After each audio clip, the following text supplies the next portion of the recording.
Hello, everyone. Welcome to Victory Lap, the GDQ hotfix show that showcases new world record and personal best runs and the runners who made them happen.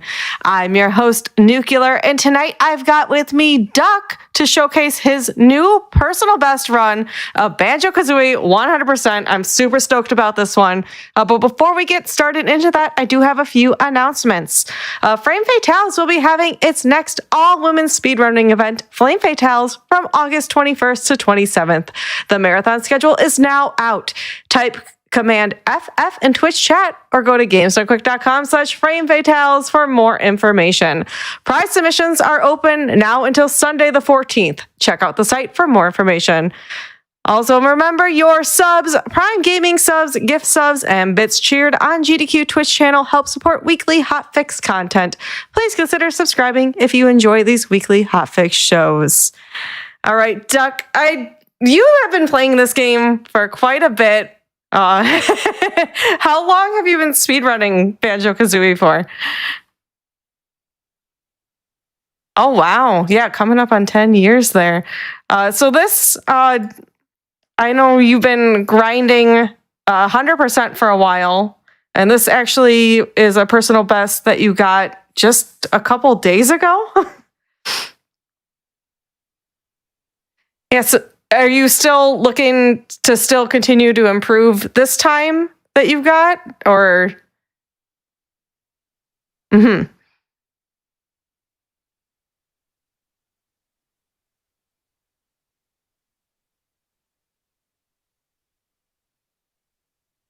Oh, hold on. We're fixing Duck's audio here real quick. Sorry, everyone. How's that? Is that better? Is that okay?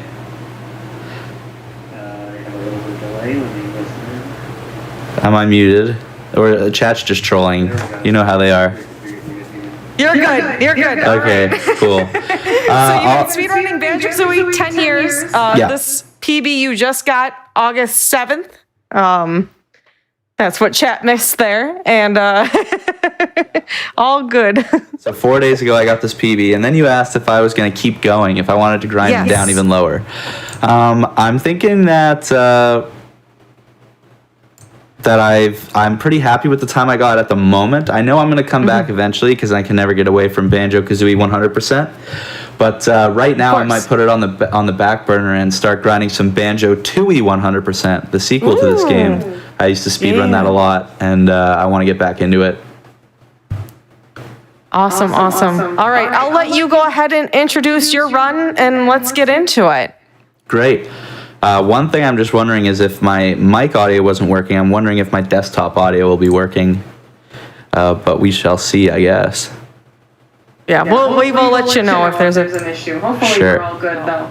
No more tech issues. All right, well, great. Thank you. Anyways, what's up, chat? How's it going? How's everyone doing tonight? I hope you're all having fun, enjoying the Gamesdonequick stream. Thanks to Gamesdonequick for having me again. I was just at Summer Gamesdonequick. I speedran Banjo-Tooie any percent there, and I also speedran Mario Party, so that was a really good time.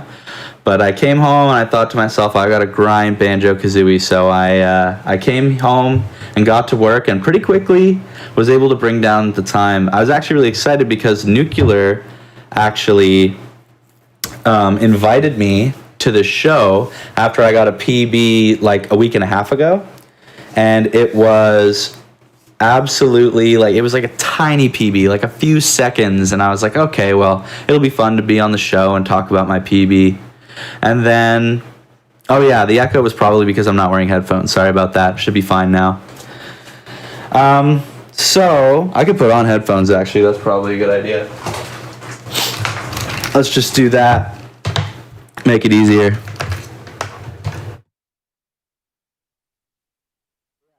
What happened was Nuclear invited me to the show. She said, it's called Victory Lap. You're going to talk about your PB. You're going to go over it in detail. You can even draw on the screen. It's really cool. And then after I agreed to be on the show, I PB'd again 4 days ago. And no spoilers, but this PB was much better. And I'm going to be way more excited to talk about this one. So hope you're excited. Get some hype in the chat. And let me know. Let's just, I guess we'll just get going. I'll tell you a little bit as we get started here. Let me know if the sound's not working. I can't really hear it, but I would have got a very low 202. all right. But I got a picture question, so we have to try again. This is the run. 3, 2, 1, go. There we go. It gets going. So Banjo-Kazooie 100%. The speed run, basically the guidelines for 100% or the rules, is that you have to get all the empty honeycombs, all the musical notes, and all the jiggies in the game. Those are like the major collectibles on the title screen. And so after you do all that, and whatever way you can do it, you have to beat the final boss, and that's the end of the run. So for the very beginning of the speed run here, I'm just going to be going through the tutorial section. Bottles the Mole there asks you if you want to take your time, go around, learn all the moves. But we just tell them we already know the moves, so we're just going to go through. I need the empty honeycombs for 100%, so I'm going to just go around the area collecting all these empty honeycombs, and what they do is they're going to give me an extra health. I thought it'd be good. I have chat open right here. I can see all you guys, so hey guys. If you have questions, that's gonna be like the best way that I can talk about the speed run and any little things that might be confusing. That would be great for me. As many questions as you have. What about Mumbo tokens? So Mumbo tokens are in this game, and there is actually a finite amount of them, but they don't count towards 100% because they're not on the total screen. There's like a total screen on the pause menu, and you just need to fill that whole thing out for 100%. Mumbo tokens also get used throughout the run to transform into different things. So yeah, basically right now we only have the moves from the beginning of the game that Bottles teaches us in this tutorial area. So the fastest form of movement here is actually this rolling and fluttering that I'm doing. So there is a faster way to move in the game coming up once we get to level 1, but we don't have access to it right now, so we're just rolling and jumping around to get all these empty honeycombs. Have I ever ran Conker's Bad Fur Day? I tried to learn it once, but I didn't find it as fun as the Banjo game, so I've been on my channel, Duck, twitch.tv/Duck, I've been doing like Banjo series speedruns for ages, years and years and years. Here's a question. Do you prefer Banjo-Kazooie or Banjo-Tooie? Just the slightest edge I would give to this game, Banjo-Kazooie. I really do think that it's like it was like their Rare's like dream project that they had worked on for a really long time, and they kind of perfected it. And then Banjo-Tooie is really good, but I just have a little bit of issues with some of the like backtracking and all the extra tedious stuff. There are 1 or 2 extra honeycomb pieces in this game, if you remember correctly. I assume you only have to fill the final health for 100%. No, actually, casually challenged. You have to collect all of them in the game because they fill out the total screen. So I need every empty honeycomb in the game. All right, so we've entered here Mumbo's Mountain. So yeah, in every level there's 100 notes, 10 jiggies, and 2 empty honeycombs I have to collect before I can leave. Along the way, I'll be collecting things like feathers, eggs, Mumbo tokens, because they are needed for the speed run so that I can actually progress and play the game. You don't have to get all of them, though. So right now, I'm still rolling and jumping and fluttering, but there's a few moves I can learn in this level that'll help me move around a lot faster. So this is the first move you're going to learn. It's the ground pound move. It's called Beak Bust, and so you use it to, ground pound things. I'm going to leave those notes there for later. You might notice that I like skip notes. Obviously, this is a personal best, so I didn't miss any. Like, we know I got 100%, so spoiler alert. But yeah, sometimes you skip some notes because it's faster to actually come back to that section and get them later. You don't know this game well. Are there a lot of glitches that you use, or is it mostly about routing and technique? Back when the game, like a long time ago, speedrunning this game, it was so much about like being fast, just technique, going quickly, kind of like Super Mario 64. But nowadays, there has been quite a few game-breaking, technical, frame-perfect, insane like glitches that we are going to get to later. And with the help of this tool where I can color on the screen, check this out. Did you guys know I could do this? So I can do that. So we can really dive into some of the more complicated, convoluted stuff. Smiles in chat, by the way. Favorite level in Banjo-Kazooie? I really like Rusty Bucket Bay. I know that's controversial because a lot of people hate that level. But I just think the music's so good, and it's a nice challenge. In the speed run, it's really fluid. So yeah, I mean, just right now, I've just been going around. I got a move called Talon Trot, and so this is the move where you ride around on Kazui's back, and that's the fastest form of movement from now on. And I'm just going to be, in Talon Trot, running and jumping around. So for that boss, Conga, you have to hit him 3 times, but you have to wait for him to throw oranges at you. So what I do is I like get closer to where I'm going to go next and then like snipe him off screen. Pretty nice little speedrun trick there. I might make a mistake here. Something tells me I make a mistake here. I'm supposed to get this orange tile and make my way to the second orange tile in one movement. But I think, did I miss here? No, that's clean. All right, nice. I don't remember. It's a pretty clean run. We'll see what goes down. Any other questions? Let's see here. How can you execute speedruns more successfully? How can you not lose time within a speedrun? I think a lot of practice. I think what I notice from a lot of speedrunners and speedrunning communities is that when people learn, or even when people get pretty deep into running a game, they tend to put a lot of focus on the first part of the game. This speedrun is 2 hours long. So I think the trick to having a good personal best, don't like jump into the hardest tricks right away when you're learning the game. Do a little bit. Oh, see, I made a little mistake here climbing this termite tower. Don't jump into all the hardest stuff right away, and treat the beginning of the game as importantly as the end of the game, because losing 10 seconds in level 1 is the same as losing 10 seconds at the end of the game.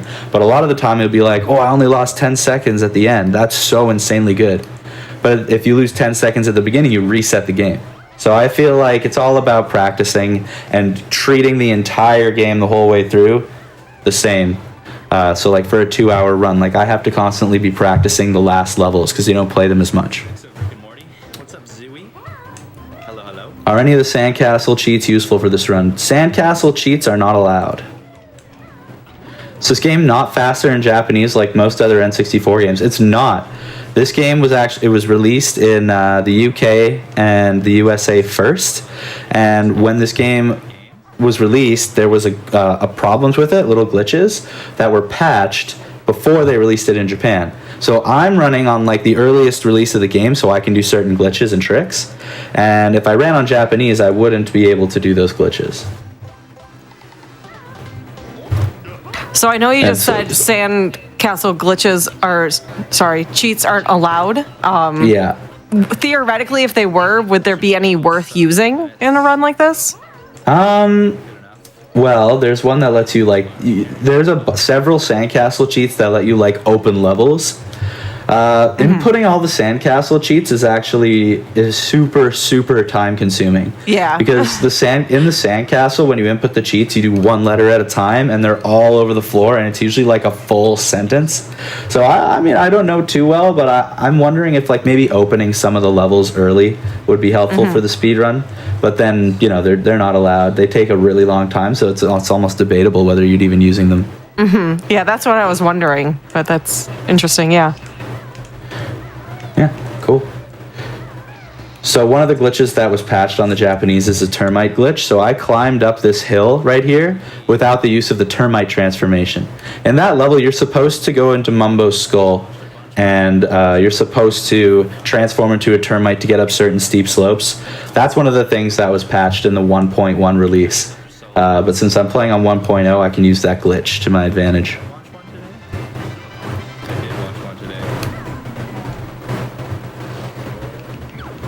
I guess just the cheats aren't allowed just because I guess they're cheats. I don't know. No cheats allowed on the speedrun. It's these rules, a lot of these rules were put in place so long ago. I also, like I said, I'm not sure that they would come in handy. So I'm about to do a pretty cool glitch called Treasure Trove Cove early. So the way you open new levels in this game is you go up to a puzzle and you put in the jiggies that you've collected. So it takes a really long time to do that, and it plays a big cutscene of opening the level. So actually, for getting into Treasure Trove Cove early here, I clip out of bounds, get into the water, and then swim up underneath the level to enter it. I can enter this level without opening it, and I think that's a nice little time save. It's a little bit difficult. It's definitely an advanced trick, but it saves a good 7 seconds, so if you really can get it clean, it's worth doing, and that was a really fast one, so I definitely saved some time. You're going to notice that I actually enter a lot of levels in this run without opening them. So you'll notice some of them are really complicated, convoluted. We can talk about them for a little while. They're very confusing, but you'll see when we get there. Is there anything particular in the run that makes 100% more appealing to you than any percent? Well, it's pretty common for Rare games. The company that made this game is called Rare, and it's really common that any percent is pretty much like... Oh, is my mic loud? Should I turn that down? I don't mind turning it down. Okay, there you go. I'll turn it down quite a bit. There we go. Is that better? It's pretty common for any percent in these games to be basically 100% minus a couple things. So for this game, there's 100 jiggies and 900 notes, and in order to complete the game any percent, you actually need 810 out of the 900 notes and like 96 out of the 100 jiggies or something like that, 94 maybe. So 100% is more appealing because this game basically is just a game where you have to get everything anyways. They don't really have like an any percent. Now that the game's been out for so long, there's several crazy glitches, which makes you skip having to get a lot of jiggies, but you still have to get 810 notes. There's no way around that. So I don't know. I like any percent. I've ran it for a while. It's really interesting in its own way, but 100%'s always just felt like a cleaner speedrun overall. The game on the right could be a bit louder. It actually sounds a teensy bit too soft. Okay. I don't know if I can do that on my end but cool. 3-hour estimate? No. I'm not going to spoil what I got, but this is cool. I won't touch anything. I just turned my mic down because someone said it was loud. 94 jiggies, yeah. That's a lot of jiggies. So Treasure Trove Cove is the level we're in right now, and what's really interesting about this level is that you learn how to fly with Kazooie. And so in this level, you can fly or swim into a lot of the jiggies. And in case you noticed, every time I pick up a jiggy, I do a little dance. It's like a little jiggy jig that he does, like to celebrate getting the jiggy. And it's about 4 seconds. So every time you can fly into a jiggy or swim into a jiggy, you're actually saving the 4 seconds of the dance. So you're going to see me doing that a lot in this levels. You want me to explain FFM? All right, I guess it's worth noting that the version of the speeder, there's actually 2 versions of 100% that are ran. One of them uses a glitch called FFM. I'm not using that glitch here. You can set up a separate file to activate the glitch on a new file where you actually start with all of Bottle's moves learned. And that saves quite a lot of time because there's other tricks you can do. But for me personally, I've always really just enjoyed doing the more vanilla, like get into a file and start speedrun. So yeah, I don't have any of the Bottle's moves learned right now. I'm going through the game as if I just started a brand new game and 100%ing it. Love that. Little mistake there. See, I was trying to fly into that jiggy without landing because I need to stay in flight here, and I missed it. So yeah, it's really scary because it's very easy to land. But yeah, flying into a jiggy there, flying into the Jinjo jiggy, I skipped the dance, and now I can land and move on to the next section.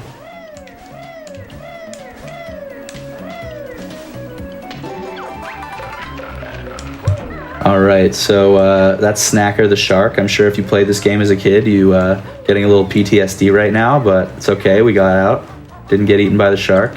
This is a little trick called Nipper Skip. You can actually just jump inside of him and hit his hitbox from the inside out. You skip the entire fight and take a little bit of damage. So you'll notice a lot through the speedrun that I'm taking damage on purpose. It's very risky because dying in this game makes you lose all of the notes that you collected, which means I would basically have to do the whole level over again. I get extremely close to dying in this room. I have 1 health there, and if either of those crabs touches me, they could even be touching me during that cutscene. But they didn't, so I lived, and the run lives on. Little scary moment, though. The thing is, with the earlier parts of the game, like, you just risk it, hope you don't die, and if you do, you just start again from the beginning. That's what speedrunning is all about. Have you had runs die from cutscene crabs? Yeah, you can. That sounds horrible. there's a decent chance that you enter that room, jump into the jiggy, land on a crab because it's right under the jiggy, then do the dance while you're still inside of him, and when the cutscene ends, he hits you again. And you always enter that room with 2 health. So it's just there's every single run you do, there's a pretty sizable chance you die in that room. And you just don't care. You just hope it doesn't happen. So this is the last little flying section here.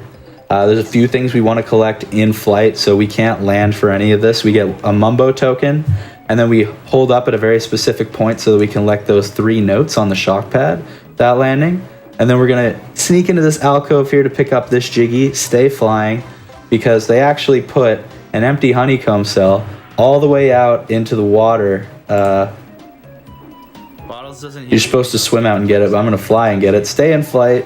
I don't want to land yet because I want to get to the top of this platform here. There's a few notes and 1 more X we have to hit.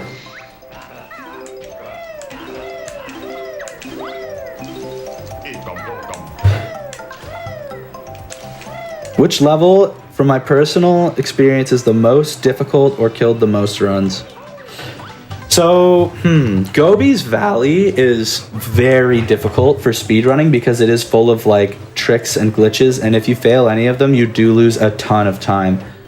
So Gobi's Valley can be really stressful, and it can kill a lot of runs. I think a lot of people would agree on that. Click Clock Wood is also one that's decently difficult. It's not one of the hardest levels, but it's at the very end of the game, and it's very long. And there's a lot of ways your run can die, so you're always really nervous, right? Even though it's not difficult to execute, if you have nerves going into Click Clock Wood, it can kill tons of run, and that's after like an hour and a half, hour and 40 minutes of speedrunning the game already. So for this run, I'm like pretty nervous by the end, and you'll see that. So here's our first death warp of the run. I'm going to jump and ground pound into this Jiggy. I land on the crab with 1 HP, which kills me, but I have actually collected that Jiggy. It skips the dance, and the last dance in every level is actually a lot longer. Banjo celebrates having collected all the Jiggies and does a second dance. So it's important that the last Jiggy we collect in every level is not collected where I'm going to be doing this dance right here. So that's a huge time save, and dying takes you right back to the exit of the level, so we basically death warp in every single level almost.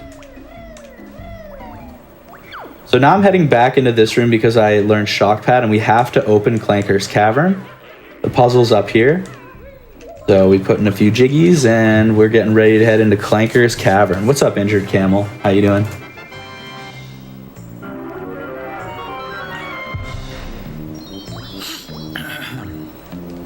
This game's really nice to speedrun because if I ever feel like I don't have anything to talk about, I can just stop talking because the music is so good that everybody's just chilling, enjoying the tracks.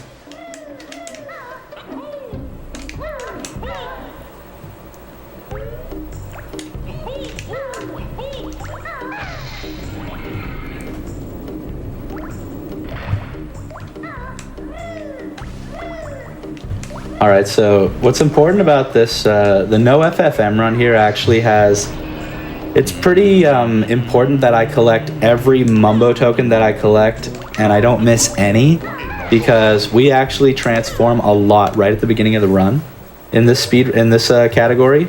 So all the Mumbo tokens you see me get, like some of them, like that one, might seem like they're really slow, but you need each and every single Mumbo token that's in the route right now because there's just not a lot of leeway.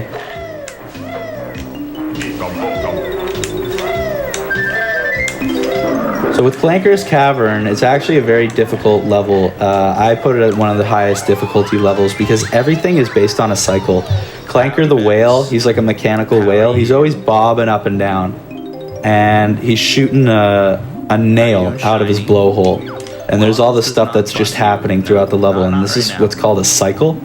So I have to like completely go perfect with my movement as fast as I possibly can. Obviously that's the idea, but there is no room for error from the very start of this level to when I enter Clanker for the first time.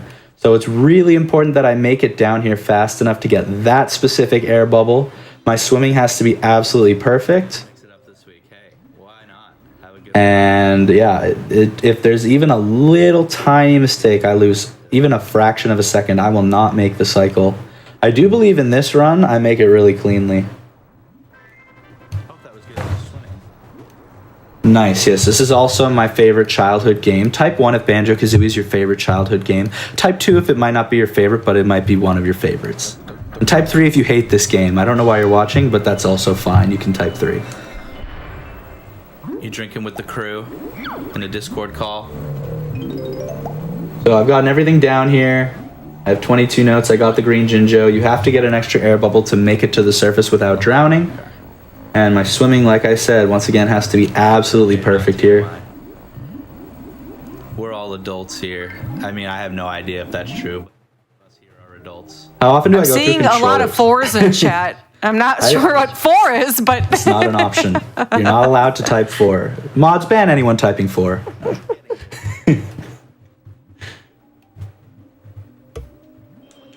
I probably go through a controller a year. You know, it really is the sad truth of N64 games. There's just no way around it. Maybe I get more than a year out of them sometimes, but with speedrunning N64 games and the stick being so, like, feeble, you really need a good stick, and doesn't last all that long. What's up, Paul in the mall? I like that name. Everybody's saying howdy today. Alright, so we got a little ring section here. You have to go through all these rings in order. The next ring turns green. And if you're good, you can get a 23 left on the timer if you do a very perfect little ring section here. I think I got a 22, but it's a pretty clean 22. We have a pretty fast rings here. I definitely think Clankers, for sure, for me at least, has always been one of the hardest levels to do perfectly. This Clankers and this PB is pretty dang good, though. I'm pretty happy with it. Alcohol made them stop. Wow. There you go. It's I don't know, it's medicine, I guess. Do I run emulator? Nope. I speedrun on the original release of the game, on the original hardware with the original controller. Just all OG, baby.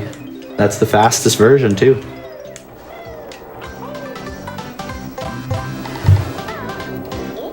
Alright, so I think this is where I make a little mistake. You're supposed to jump to this pole, which I think I make this jump. It's very tight, and you even need a little ground pound at the end to make the height to get onto this pole.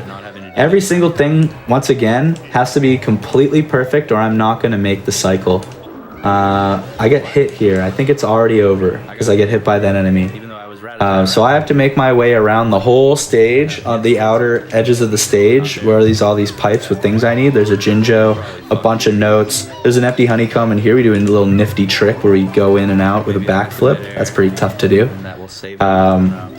But yeah, because I got hit by that chomp at the beginning, I already have no chance of making the cycle I want. I even miss a note there, so... But I got a cool frame-perfect mid-air jump. That means nothing, but it was really cool. Actually, it probably saved me a little bit of time. I don't know. Not making the cycle. Sad. But anyway, so I missed one bolt cycle here. That's going to lose me about 8 seconds. But since I got the other cycle and everything else with this stage was so clean, I'm not bothered. I think that's one thing that happens with a lot of speedrunners is making small mistakes early bothers them too much. You really have to like stay focused and try your best. Like I rage a little bit here and there. We all rage a little bit here and there. But you really got to make sure you know the run's still good. You can still get a PB. Don't worry about little time losses early. You got to keep going. Shots for bonks. You cannot skip text on Xbox. That's why Xbox is incredibly fast. There's no lag at all, but you cannot skip the text. So there's a lot of extra like cutscenes and sitting around waiting.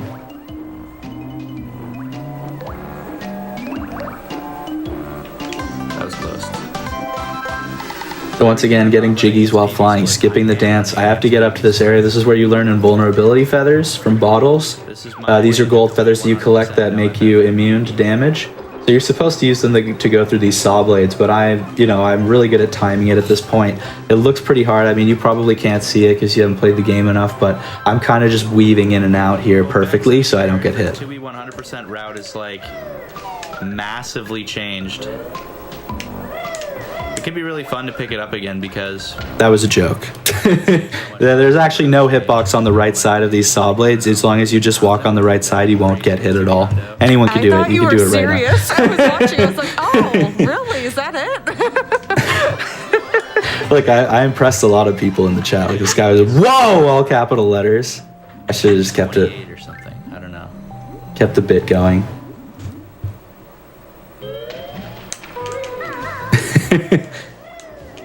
All right, so coming up on the end of this stage here, Let's go RNG. there's a few more things we need to do. Question RNG. There's a room full of crabs, mutant snippets that we have to kill, and they give us our second last jiggy.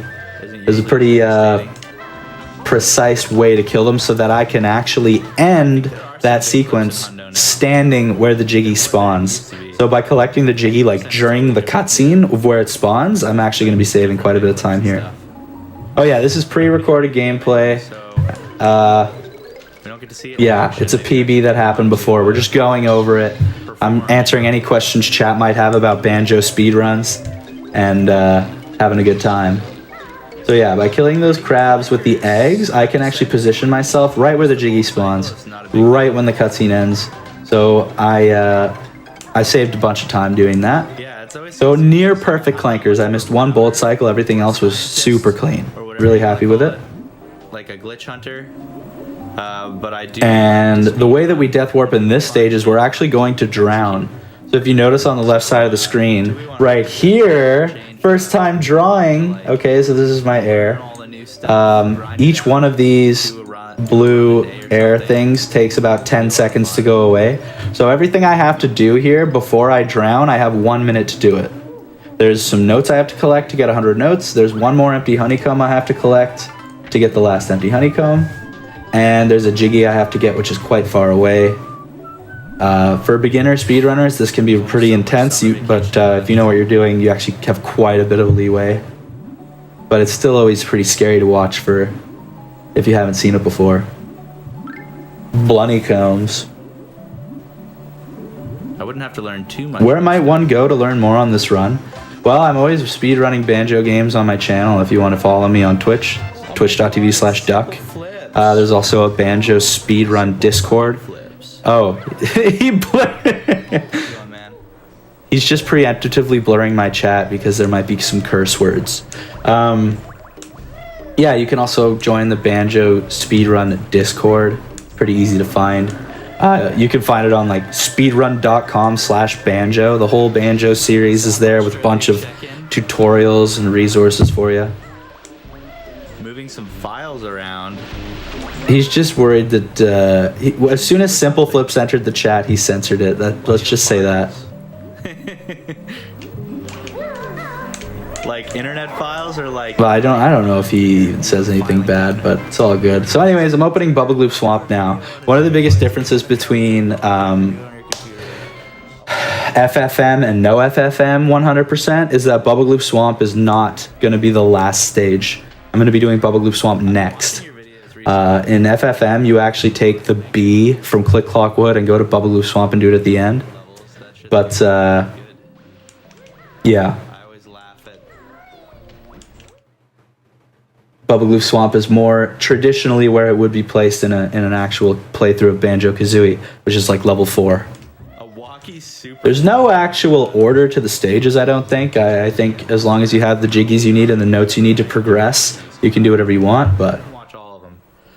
Shoutouts to Simple Flips, baby. Like, it's pretty much actually impossible to get A rank or something. But it was always funny when people knew it was you and they would like pick you up and take you to the end. What exactly is FFM? Finish the series. Just brief explanation. There's a way to start the speedrun with all the advanced moves learned already at the beginning. So that's the version of 100% where you save like 3 minutes by starting with all the moves learned. But what I've been speedrunning for the last like year and a bit is no FFM, where I don't use that glitch. I just put my game in the console, pick a file, and go. 100 gigabytes of Counter-Strike content. Oh man. You're gonna have my. And so I have to go learn all the moves. There's actually a move that you skip, which is in Bubble Gloop Swamp. There's a way to wear these rubber boots. They're called the wading boots. And they make it so that you don't take damage from the piranhas in the swamp. And also you can use them in other parts of the game to prevent damage from, you know, certain bodies of water that hurt you. But we actually don't learn them because anytime that there's water that hurts us, we just... Oh, that's a big mistake, actually, that I just made. I remember... This, yeah, you might have to censor a lot of bubble glue because I make a lot of mistakes here. And I swear a lot, I'm pretty sure. But that's okay. There's like a trick where you can skip text. It's a bad bubble glue swamp. I remember that very clearly. Really lose a lot of time on this stage, unfortunately. For today. But the rest of the run is really good. Spoiler. Lots of mistakes happening here. I'm actually trying to make a cycle here as well, but I'm just spaghettiing everywhere. One mistake led to another, you know what I mean? So much with Bubba Blue lately. And it's the easiest fucking level. I don't get why it'd be like that. For this game, if you leave a level with 60 notes, do you need to go collect all the notes again when re-entering, or just the remaining 40? So on the original release of the game, which is what I speedrun, if you leave a level with less than 100 notes, then you have to collect them all over again. It's the same as if you die. That's why this speedrun is extremely unforgiving. If you die with 99 notes in the 100% speedrun, the run is not completable unless you do the entire level again and collect every single note all over again. So I need to make sure before I die in any stage, I need to have every note collected. You also lose your Jinjos. So, really important to not die. That's, if I had any advice, don't die. Yeah, this PB is from 4 days ago. I actually got invited to come on the show like a week ago after getting a 6-second PB. And I got another PB between then and now. So we're using the new one, the good one. He straight up told me that he was going to get a better PB before the show. And he did. I knew it. The next day. The same day I said, today I'm going to get a new PB. No, I said that. And then I got all the way to the end of the game. And the run died at like the very last moment in the run. Oh, no. And then the next day I PB'd.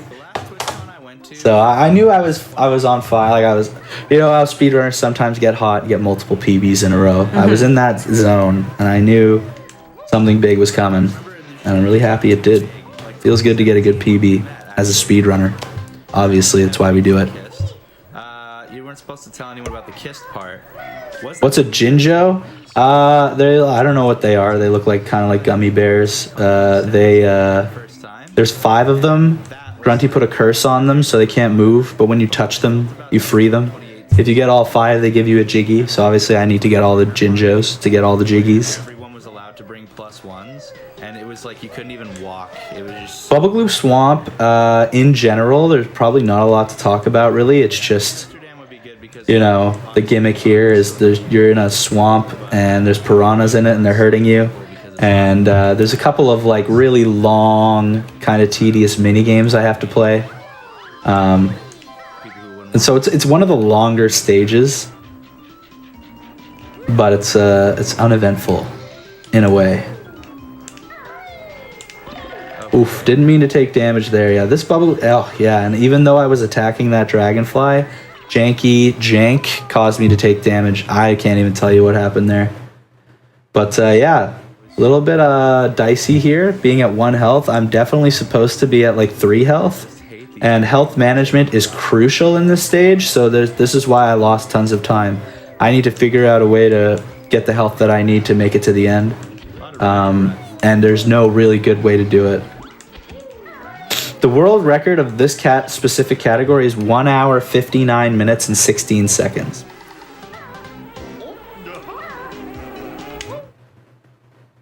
By Ploth. Oh, I hate this stupid level. I'm sorry. Why do I jump over the middle note every time on those logs? Jumping in Talon Shot is the fastest form of movement. If I stop jumping and just walk normally, then I'm going to slow down. And I have to go back on that log anyways, so I can just go get the note. later and never stop jumping. I messed this up too. Yeah. Whew. This was a bad bubble gloop swamp. So you're supposed to get moved during that cutscene by the turtle, and there's a little glitch you can do where I can actually play the Simon Says minigame while he's showing me the first pattern. I messed it up though, and that's pretty big time loss. This is by far, this stage was where I lost the most time, so everybody can, feels bad man throughout this stage. Am I going to try to attempt to beat that world record at some point? It's not like my goal to beat anybody else except for myself. But, if it happens, it happens. I'm obviously always going to keep playing and, get better, obviously. So, we'll see.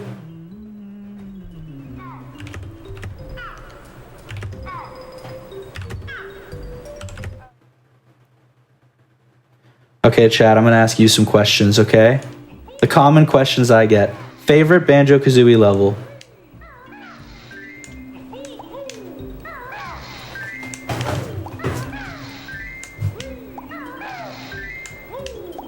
Point and laugh. Well, that's just rude.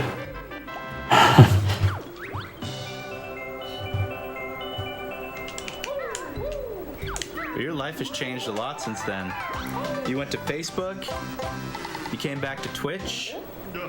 You got this minigame's random every time. We're actually kind of hoping that the turtles go like one next to the other instead of like skipping over a turtle, like the red to the blue or the yellow to the purple are like slower because you have to go all the way over one turtle to the next one. A lot of people loving Freeze Easy Peak. That's definitely up there for me, for sure. Click Clock Wood. I usually see a lot of Click Clock Wood. I'm surprised no one said the Monster Mansion, because that's my favorite one. That's my girlfriend's favorite, and I do believe she's in chat, and I do believe she said Mad Monster Mansion. Yeah, she did. There we go. Mad Monster Mansion's awesome. That's the thing about this video game is there isn't a bad level. There isn't a bad, track. Grant Kirkhope really killed it here. And the level design is one of the best parts of this game. So this is actually a really precise thing in Bubble Gloop Swamp. I have to get to this point of the level with full health, and you just barely can make it through that swamp and collect every single note without dying. And then you get to this section. So you need full health. That's why when I was taking damage earlier, it was a huge problem. I had to find ways to heal. I think I went way out of my way to get health at one point. But I made it. It's really tight. And you die if you mess it up. But then you gold feather through this last section of the swamp. And we have timed that it's actually much faster than learning the wading boots and going through without taking damage. Because those wading boots make you move pretty slowly. So here we are in Mumbo's skull. This is the first time we're going to transform. We skipped the one in Mumbo's Mountain, and there's none in TTC or Clanker's Cavern, so here I go. Yeah, I had a little bit of trouble there. A little moment. We're turning into a crocodile, a little green crocodile, and so I have some things I have to do with this crocodile before I can leave here. I'm excited. Let's see if I could base my favorite stage. I love it. It wasn't always. I really like Click Clock Wood as well. You know what they say, keep on trying. I really like TTC and Freeze Easy Peak as well. Those are just those are like probably my 4 favorite ones. But here we go. This is a very long auto-scroller mini-game where I have to beat Mr. Vile. Some of you who played this game might have memories of having a very hard time against this guy. There are some techniques you can use to beat him easier, but he still is a pain, even for professional, top tier. This is my thing I've done for 10 years. We still have trouble with this guy. He's pretty tough.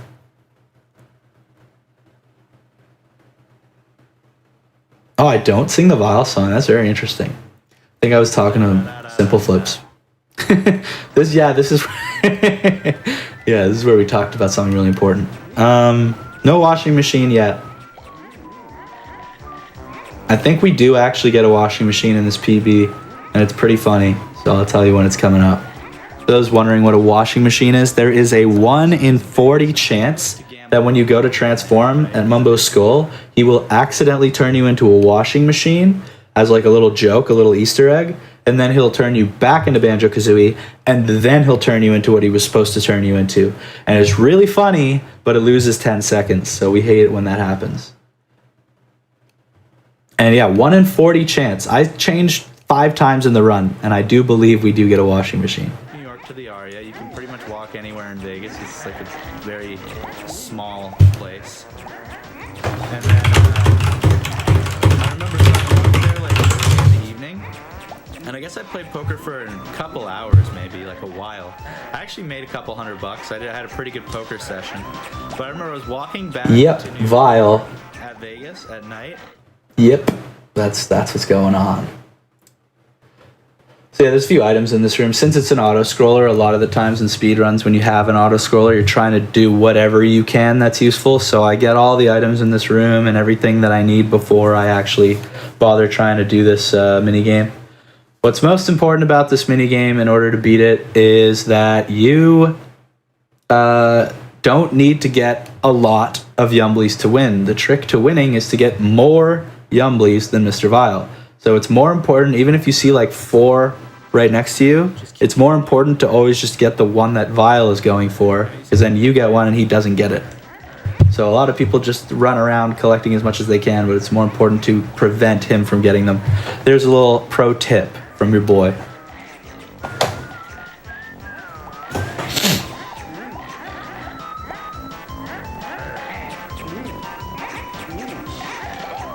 I'm not excited to see how much time I'm losing here. This is one of the worst bubble loops yet, and they've all been so bad lately.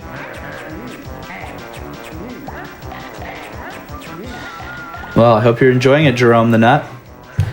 Yeah, if you're new to Banjo speedruns, I really hope you find this cool. I mean, I've always loved this speedrun ever since I started. I've been doing it for 10 years, so I must love it, but it's pretty cool to me.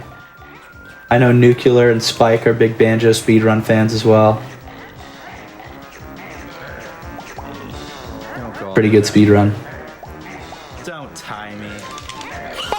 Yeah, the chat box is blurred out for the time being. I think it's probably... Yeah, Simple Flips is gone, so you can unblur the chat if you'd like.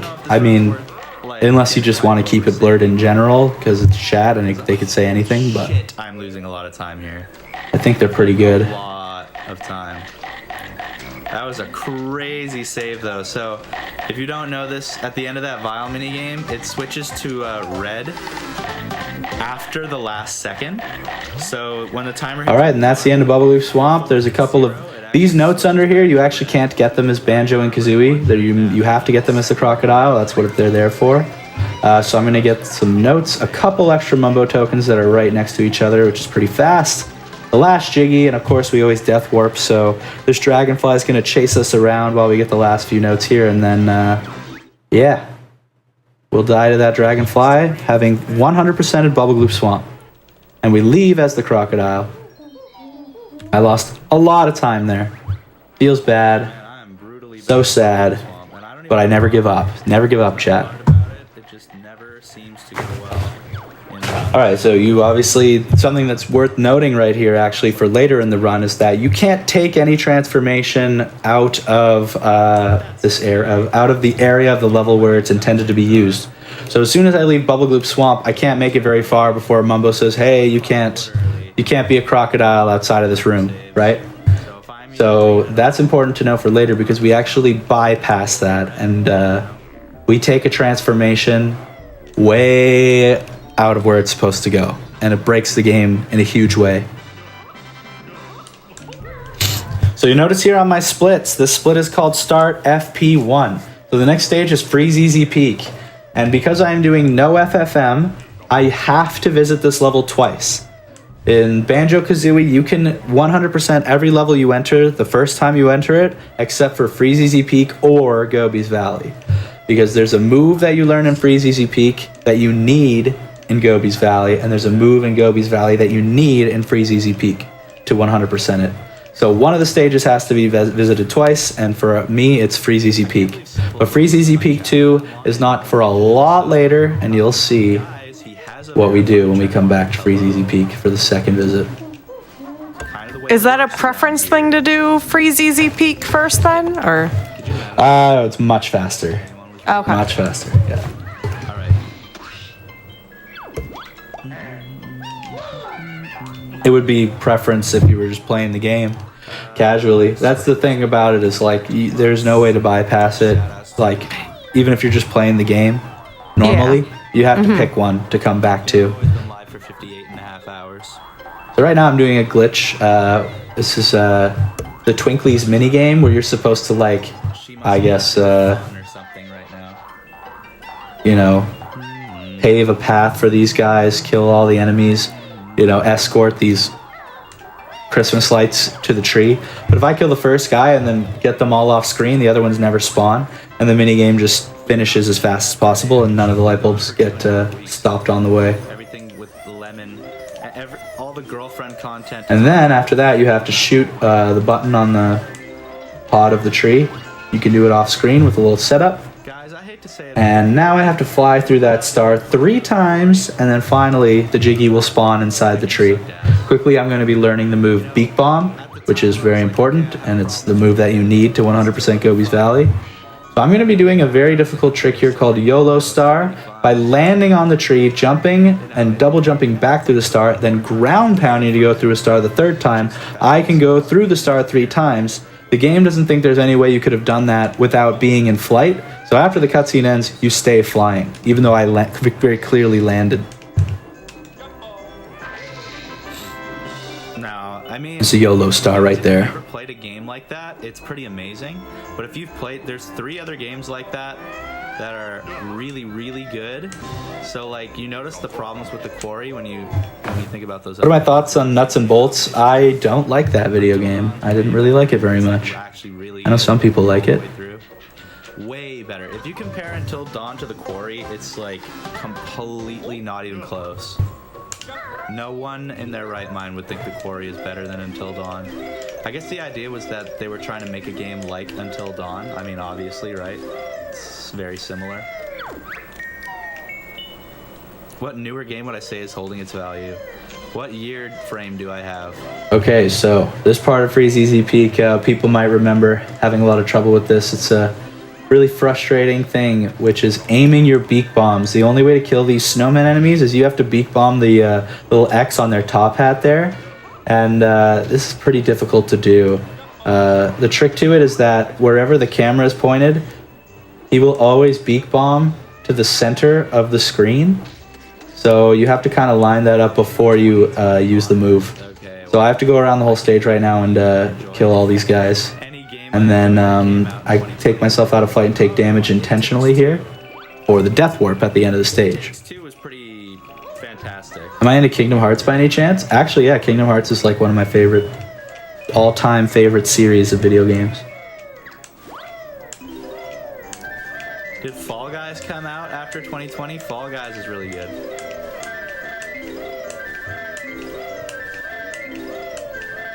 (2015). Cuphead's probably the best game. So yeah, this scarf, obviously we have to do the whole thing because it has notes all over it, and those are required for 100%. So I climb all the way to the top of this snowman. Something you might notice is that I'm completely ignoring Jinjos right now. So I have not collected a single Jinjo in this stage, and I'm not going to be collecting them. Those will be taken care of in our second visit. Yeah, I gotta get all the way up to the top of this snowman to get the notes up here, and also the Jiggy that spawned when I took out the Sir Slush enemies. At the moment.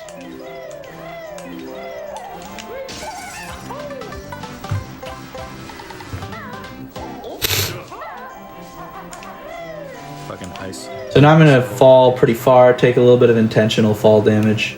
Like every level, you kind of go through a lot of health management, figuring out how you're gonna get to low HP the very fastest, so that once you've collected everything, you can death warp. And that's Boggy, who we just helped him cough up a Jiggy there. And we're gonna be seeing him again later. He's a pretty bad dad. He left his kids home alone. They have no idea where they are. They think their mom's dead. There's no one taking care of them, and they're crying. But I make them feel better by giving them presents. And yeah, there we go. Now they're happy. And then to be but their dad's still not coming home. So that's a bit of an issue, but it's okay. More you could do, like there's more creativity, more you could do, new ways to play. I just didn't really play it that much anymore. I never played a lot of Mario Maker 2. All right, so there's a lot of things you collect in this stage while you race Boggy, which is something we're going to be doing pretty soon. But I need to collect a few things that I can get right now that you can't get during the race, so that I can win the race and still collect everything. The race is really, really tight, but it's like one of those things where since it's something you need to do, we try to get everything collected as much as we can during the race.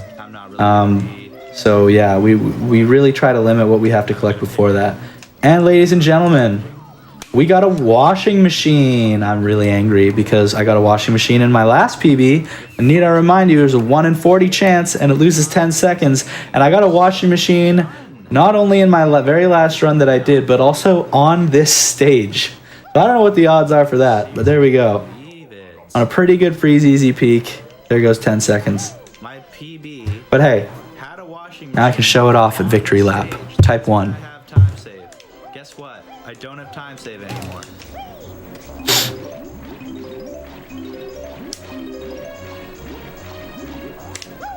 You're kidding. Really difficult trick to do here where you get the empty honeycomb without getting the full honeycomb because I really don't want to get any more health. I want to die right after this race. So we talked about this earlier, but if you don't collect all 100 notes before you leave, then you're going to lose all of your notes. So on this first pass through, we do get all of the notes in Freeze Easy Peak. We leave behind some jiggies and such, but we get all of the notes. And here we go. Now, this part of the speed run is typically very much allowed and encouraged to spam "Way" in the chat.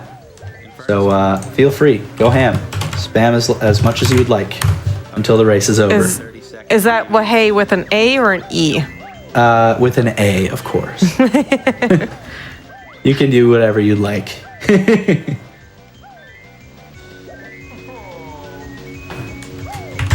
Wahey. There's the spelling for you. Oh man, I actually mess up in this race a little bit too. These races are harder than they look.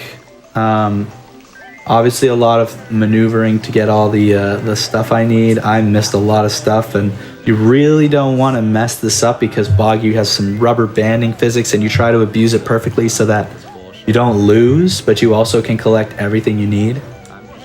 But it all works out in the end. I did for sure lose some time here. I'm going for the note here. I don't care if I lose. Way. There we go.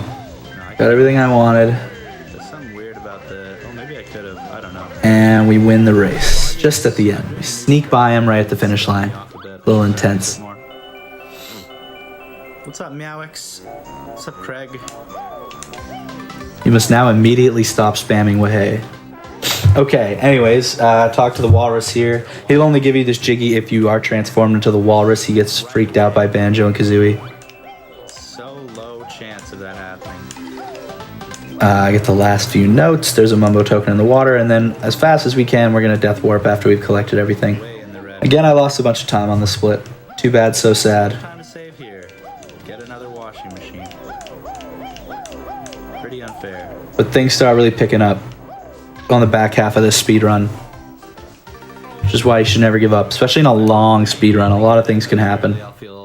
I end up behind. My splits are officially red. 2 seconds. About this run. Capital D colon.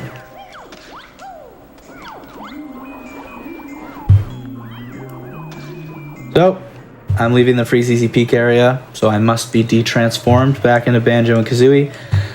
And what's about to happen is extremely confusing and makes absolutely no sense. It's really, really ridiculous, glitchy stuff. So what I'm going to do, I figured since we have this opportunity today, I'm going to let it play out.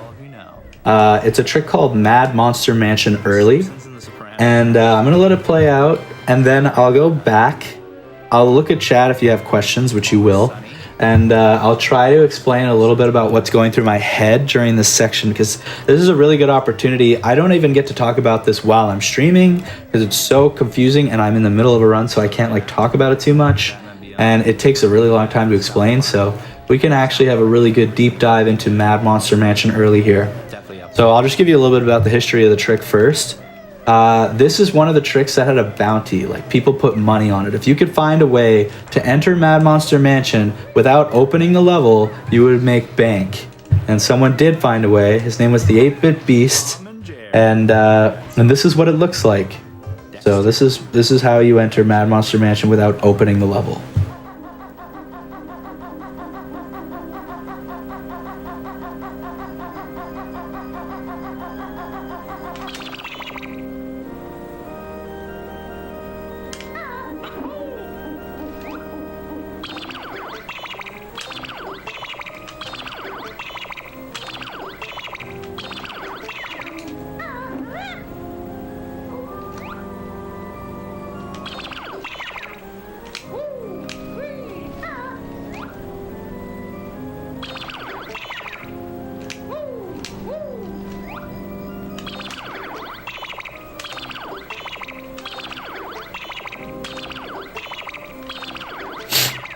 And just bada bing, bada boom, I go through the floor.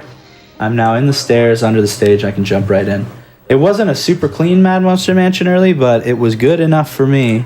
So now let's do the thing. I'm gonna go back. Does anyone have the same? Can I go back? I think I can. Okay, I said it. My favorite show is Lost. How do I do it? That's my favorite. How do I go back? Here we go. Okay. So we'll go back to the beginning. First things first, I open this gate because you have to do that with Banjo and Kazooie. There's actually a little invisible platform here. It's kind of funny. So I'm on like an invisible platform that looks kind of like this, and it goes all the way down to the hat here. There was supposed to be like a whole nother room up in this area that they never made. That's why there's this invisible platform. Anyway, so the only reason I jump up here is because I want to go back to the loading zone where you enter the room as quick as possible, and the best way to do that is to jump up here and void out through the bottom. So I'm like, this is when you go out of bounds and the game's like, oh, where do I put him? We'll put him back in the room at the beginning. So when I enter this room, I enter it the same way every single time. The key thing about Mad Monster Mansion early is that every single thing that I do from this point to entering the stage is frame perfect. It is exactly the same every single time, in order to make sure that I get to a very specific spot on the floor where I can go through the floor. The floor is made up of triangles, like they look like this. Every little pixel, like little groups of triangles. And so every now and then you get these little holes in them, and they're like 1 pixel big, and you can go through the hole. So what I have to do is I wait for the screen to totally transition to, all the way open. And then I get into Talon Trot. And I buffer and up, perfect up on the control stick. Now I have to pause at a frame perfect time here. So I pause the game, that's why the pause stuff is coming up. And what I'm looking for here is this exact spot on the stair. You just you get visual cues to make sure that you hit the right frame. There's this little bit of white that's showing right here next to the black line that kind of looks like this. I see this little bit of white, I know I got the perfect frame, so I can do the trick. If I didn't get that frame, I would have to leave the room and re-enter it to try again. So now what you have to do is you have to wait a specific amount of time before I do a backflip up onto the stairs. And at this point, we're zooming in the camera and moving, like looking left and right to try to change Banjo's facing angle. So here we go. I missed the pause there, so I can go back and forth and try again. I missed the pause there. So this is how I do it in the speed run. See, this blue egg is getting like stabbed through the bottom by this pole. If I see this, I know I got the right frame. So I'm looking for little images like this every time I'm pausing. You have to move left and right, all buffered, and then if you get the pause that you need, which is the correct frame, it'll look exactly like this. This egg will be getting poked through the bottom. And so now I know I got the right frame, and I can unzoom in. I do a little beak barge, which is a perfect movement. and then I go for the next pause. I got this one first try. Basically how I look for this one is all these items line up perfectly with the side of the door. If I see that, we can move on. Here we go. What I do here is what's called a punch cancel. I'm actually doing a move where you press B while standing still, which causes Banjo to like punch forward like a bear. And if I press B exactly 1 frame before I press A, then he'll move 1 pixel forward. So that's what I'm doing there. I need to move exactly 1 pixel forward. Let's keep going. Get into Talon Trot before I do this pause. I got it first try. What I'm looking for is that there's a little space here between the egg and the 2 posts. That's the picture I'm looking for. Get another punch cancel. And now the next pause, I mess it up a few times. But what you're really looking for is, hopefully I get it here. You want most of this tombstone with the red feather on it to be visible, but then some of it needs to be cut off by the screen. So every single one of these, what we call them is twirly whirlies, where we spin left and right to change Banjo's facing direction. They're all frame perfect, but you can see whether or not you got the frame by looking at these images. If you didn't, you can try again. That's the good thing. And bada bing, bada boom, that's the last pause. So we do 3 punch cancels, which puts us above that tiny little pixel in the floor and gets us into Mad Monster Mansion without opening the level. This trick saves 1 minute and 40 seconds. Does anyone say my favorite show? Despite it looking like it took a really long time. I don't think anyone said it. My favorite show is So, Lost. any questions? Love Lost.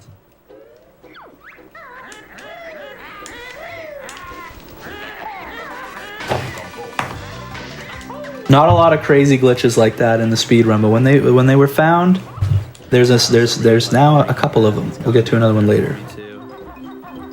Kind of liking the boys right now. I don't think it's like a It's very cool. Like people love that glitch. It's just so cool to see. Like, it's almost like an Ocarina of Time or Majora's Mask type glitch where like they do all these buffered perfect inputs to do some crazy glitch. And there's never been much of that in anything like that in Banjo-Kazooie before. But when the guy found it, they opened up a can of worms. And there's lots of them in Tooie. If you watch my Banjo Tooie run at Summer Games Done Quick, we do those exact same things. They're called bit clips, named after the 8-bit beast who found them. Yeah, Survivors won it. There's a good team of people that worked on them though, like Ring Rush and others. How long did it take for you to get good at MMM early? One of those tricks where it's actually easy to do when you know how to do it, but it takes a very long time to learn. Futurama is my favorite cartoon. How do people find that stuff? With tools. Like we have ROM hacks of this game where you can like practice the game and you can see certain aspects of the code, like Banjo's facing angle and where his XY coordinates are, and all sorts of sciencey tool stuff that I am terrible at and I'll never touch. But there are people that are very good at it. How did that not work? I use an original Nintendo 64 controller. My current one that I use is this black one. I liked the first season. I didn't watch the second season, but I heard it. But my favorite one is the atomic purple one.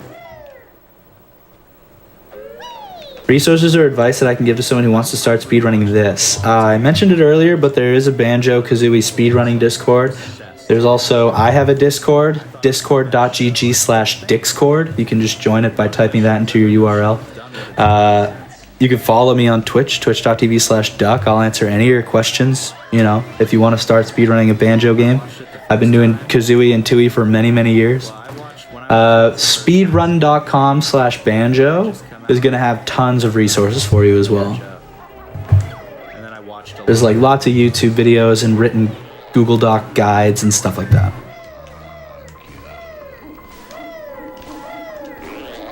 But yeah, if you do follow my channel, I'm actually, since I got this PB, I'm very happy with the time right now. I'm going to be taking a little break from Kazooie, and most of what I'm going to be streaming moving forward is Banjo Tooie 100%, which is a 5-hour speed run. So if you like some cozy long streams, then yeah, consider following me on Twitch. Not bad. Mad Monster Mansion, though. So far, there hasn't been a ton of stuff to talk about. We're just going through the stage, and Very good. This stage is actually one of the ones that is more movement heavy. It's kind of funny. It came after like one of the craziest glitches, but the actual stage doesn't have a lot of glitching. It's more just like be very fast and very good at the stage. So for that reason, I actually find it one of the more difficult stages. It's quite long and there's not a lot of downtime. I can never even like read chat during the stage. It's just go, go, go. Getting notes, getting jiggies, doing stuff like that. What time do I normally stream? Usually around 6 p.m. PST, so that's like 9 o'clock Eastern. Little evening stuff. Rick and Morty was phenomenal. I prefer Kazooie, just by a slightest edge though, Renato. Fell off. I think I'm with the Renato. on that one. No, this is live. What do you mean? Like I'm killing it right now? No. I'm not playing right now. This is the show Victory Lap is about having pride in your PB and explaining things really in depth to people now that I have the opportunity, because I'm not like in full focus mode trying to do the best I can. I can talk about the game, I can rewind, I can draw, I can explain any questions you guys have. I can answer to the fullest. That's what the show's all about. I don't fully understand that. It's like we hardly get opportunities to explain like that glitch you did to get into here early. I would never be able to say all the stuff that I was able to say. Exactly. Yeah. Talked about that show with anyone because nobody knows what it is. That show is fucking awesome. So good. That's like classic. So this is actually a really interesting thing in the run. Most of these time sections, I'm gonna pause real quick. Most of these time sections, we have the timer down here. Where am I? Oh, I'm in the wrong spot. Right here. This timer. Most of the time, you have to have like speed shoes, or it's this like really difficult section you have to do quickly. If the timer runs out, the door closes. I'm not getting into the church. You are meant to have speed shoes for this section, but I have not been to Gobi's Valley yet. And Gobi's Valley is where you learn the speed shoes. There's a little trick, you might have seen me do it, where you pause. Can I go back? Let me just go back. What happened? Oh, I went back to the beginning of the run. Oh no! Oh wait, that was perfect. I'm such a legend. Okay.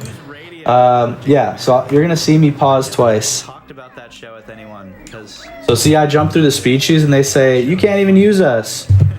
So once I turn this corner, if I just pause the game twice, it actually stops the timer from going down for a little while. And it gives me more than enough time to make it into the church without the speed shoes. It's not possible to do that otherwise. You need to do the pause or use the speed shoes.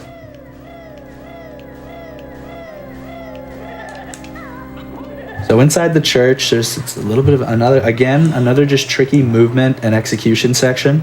Not a lot of things that would be difficult to explain or understand.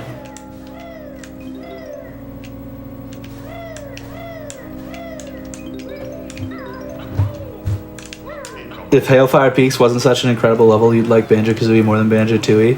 I will say that's probably is my favorite Banjo-Tooie level. There are some things I like about Banjo-Tooie more than Banjo-Kazooie, but I think overall, because gameplay is so important to me, like if you like list the things about a video game that make them great, and that's like your criteria, like level design, soundtrack, gameplay, story, like if those are your 4 main points, I think Kazooie wins on all 4, but I think Tooie wins in music. I think Tooie has better music, and I think Tooie has like a bit more of an interesting story as well. But Kazooie, because gameplay is so important to me, I do think this game is more fun to play. I've heard about Solar Opposites. Maybe I'll check it out. I have heard. That's my reasoning for liking Kazooie a little more than Tooie. That being said, they're both 2 of my favorite games, and I play a ton of Tooie, and that's what I'm going to be doing on my stream after this. I'm going to be playing Tooie.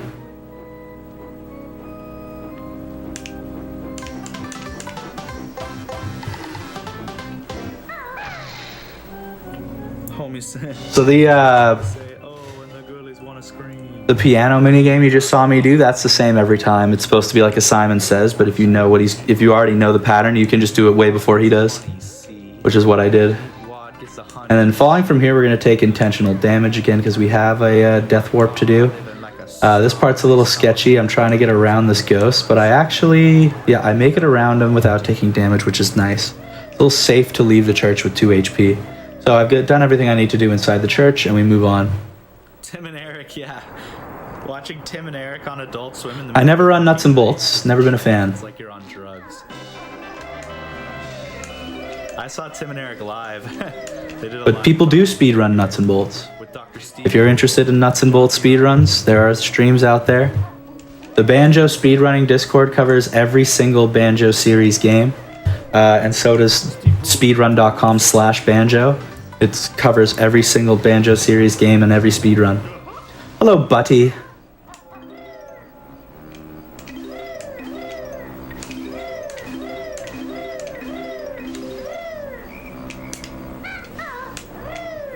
And going for speedruns, you normally play on console. Most speedruns are done on console. I think it's fine if you would like to play on emulator, but like the competitive scene in speedrunning is typically done on the OG hardware. Fun fact about the Aqua Teen Hunger Force theme song. I don't know if this is true, but I seem to remember hearing this. But like obviously, if this is just something you want to pick up as a hobby, you don't have an N64, it's very possible to play on emulator. He was in the limo or Who's speaking in the background? It's probably past me. and he just wrote it in the car on the way Yeah. there. Have ever played Gruntilda's Revenge on the Game Boy Advance? I have. I actually quite like that game. I think it's pretty good for a little handheld game. Enjoyable. Oh, I transformed into a pumpkin. So the thing about the pumpkin is he can fit into smaller areas than Banjo. So the honeycomb I just got with the pumpkin, you can only get that if you're small, like if you're transformed. And getting flushed down the toilet, you cannot go into this room as Banjo, and there's a Jiggy in here, so we need to be able to do that.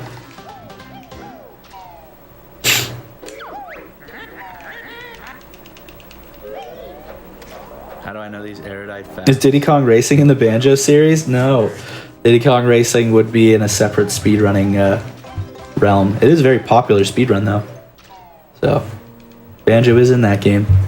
Yeah, so the pumpkin can traverse through all these areas where you have to be small. That's kind of the point of the pumpkin. He also does not take damage in the water. And the well here, it's actually almost intended for you to come in here as the pumpkin and collect everything. For the longest time, speedrunners were coming into this well as Banjo and Kazooie and doing like very precise, intricate swimming around all of these tentacles in here. But obviously the idea is if you're the pumpkin, you can just walk around and get everything. And apparently we found out that it's faster to do that. So why weren't we just doing the way the game wanted? Sometimes you overthink things, I guess. Fucking good. But there you go. You die in the well.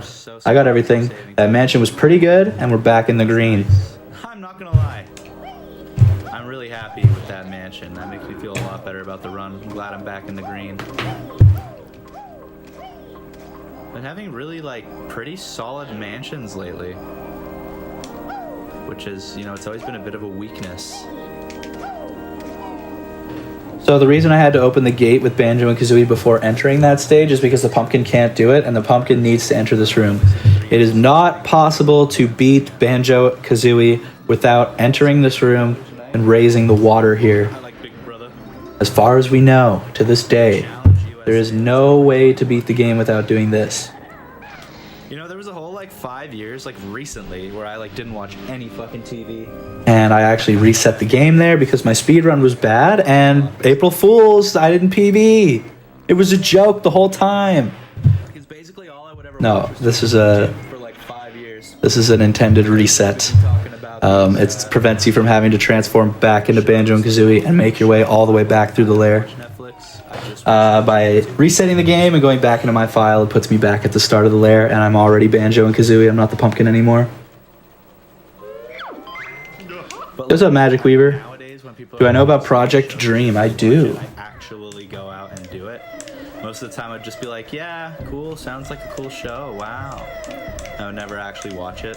But now Why is there random voices talking over me? I think it's just my voice, right? From the past. So this is the Clanker's Cavern Witch Switch Jiggy. This is the best time to collect this because you have to ground pound those right at the beginning of the lair, and we just reset the game, took us back here. I'm really liking a cheek pincher. I'm like, And we're going to be entering the level Gobi's Valley. This one's another one that's pretty technical. There are some glitches you're going to see me do They're pretty difficult to pull off and super risky. You could lose a ton of time, but the highest level of speedrunning, you got to try to do everything, save time. So I'm not going to spoil anything, but we'll just see how this Gobi's Valley goes for us. In my opinion, the hardest stage of the run. Oh my god, I meant to practice this fucking ring. Oh no. Well, thanks so much, Piccolo's Cape. Oh well, let's see what happens. It means a lot hearing that. You know, it's always good to know that people still have an interest in these games and speed runs and stuff. My favorite movie is Kill Bill. Do you want me to turn my present mic up a little bit, or is it cool? So, the beginning of Gobi's Valley is right off the bat. I'm doing something that's really difficult to do. I don't have speed shoes, I don't have wading shoes, and I have to go through the sand here, collecting notes, and we do a trick here called Gobi clips. So let's see here, I could actually pause real quick. So I clipped through here. Can I go back a little bit? Yeah, here we go. So right here, I have, notice my health is down to 3 up here, and I have 3 HP left. I actually had to gold feather into this stage because it's really important that I enter with full health. So right off the bat, we have to get a kind of precise trick where I wiggle up against the wall. So it's a little like left-right wiggle motion right to the left of this black line. And you can actually clip right inside of this Sphinx. So boom, clipped right in. And if I didn't, oh, I turned off the video again. I'm so trash. Start over. Okay, I can get there. I can get there. I can get there. Oh, a little too far. I pressed stop. Who would have thought that's bad? Okay, anyways. So I clip in, and I do it first try, which means I actually have a couple of health left over when I enter the Sphinx from the inside. This prevents you from having to do the puzzle where you open this area. I think Kill Bill kind of takes the cake when it comes. So far, so good on this Gobi's. With the first try Gobi clip, we enter here. We do little nifty tricks on these magic carpets. So you have to shoot the eggs into these guys. They eat the eggs, and then the carpet goes up. As this one's going up, I can do a long shot into that one's mouth, so that right when I land on this carpet, it goes up. Little time saves, really nice. I really think there's not even a lot of competition. And yeah, and we just collect everything else in this room and head out. What's the best Banjo-Kazooie music and why is it Click Clock Wood? The best Banjo-Kazooie music is Rusty Bucket Bay. Come on, it's such a banger. So what you're going to notice in Gobi's Valley is that I'm actually running towards the camera here. That's so that this ring doesn't spawn. This ring doesn't spawn until it's on camera. And you're supposed to fly through all of these rings. But I can actually get to that ring as it's spawning and rise with it, which means I can just jump through it. So if it's not on screen, it won't spawn. I just make it spawn only when I get there. And you're going to see that a couple times. We actually don't fly, we only fly through one of the rings. And you're intended to fly through all 5 of them. What are you doing lately?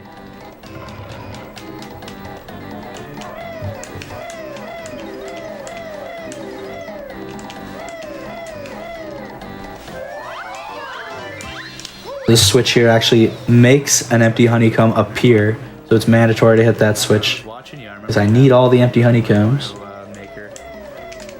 And a lot of Gobi's Valley is entering different pyramids. There's a lot of pyramids, and all of them have notes and jiggies and such, which we need for 100%. So that's the idea behind this stage. This memory match game is the same every time. You have to kill this mummy, and as quickly as I can, I'm just going to hit all the tiles in order.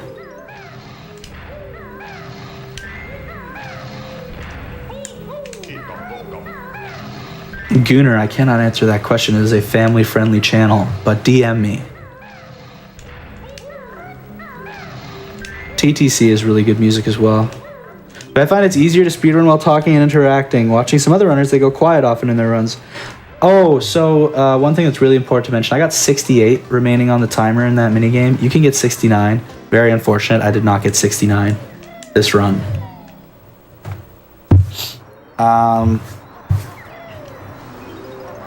Yeah, I do have a pretty good time. I'm okay at like reading the chat, talking to the chat while I'm speedrunning.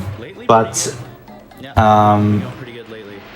I got a at times, I do find build off that. that I prefer to lock in a little bit more. It's been a little trolly though. So yeah, I'm probably gonna go pretty quiet near the end of this run. But I don't know. I think it depends on the day for me. Like some days I feel like if I talk to chat and I'm distracted, I screw up the whole time. But some days if I like focus too hard, I make mistakes too.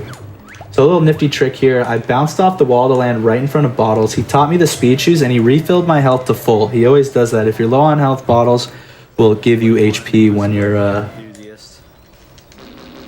learning the move for the first time. How do I do that again? So here, you have to give that guy 5 eggs and he makes the snake go up. And you get the Jiggy up top. Thank you, company man.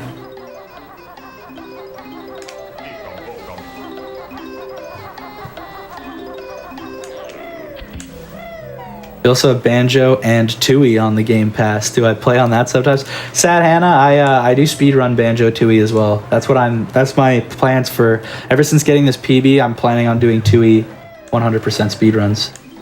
So if you think you're gonna like Tooie 100 speedruns just as much as you're loving this Kazooie 100 speedrun, consider giving me a follow at twitch.tv/duck. Every now you just gotta slip that in every now and then. You understand.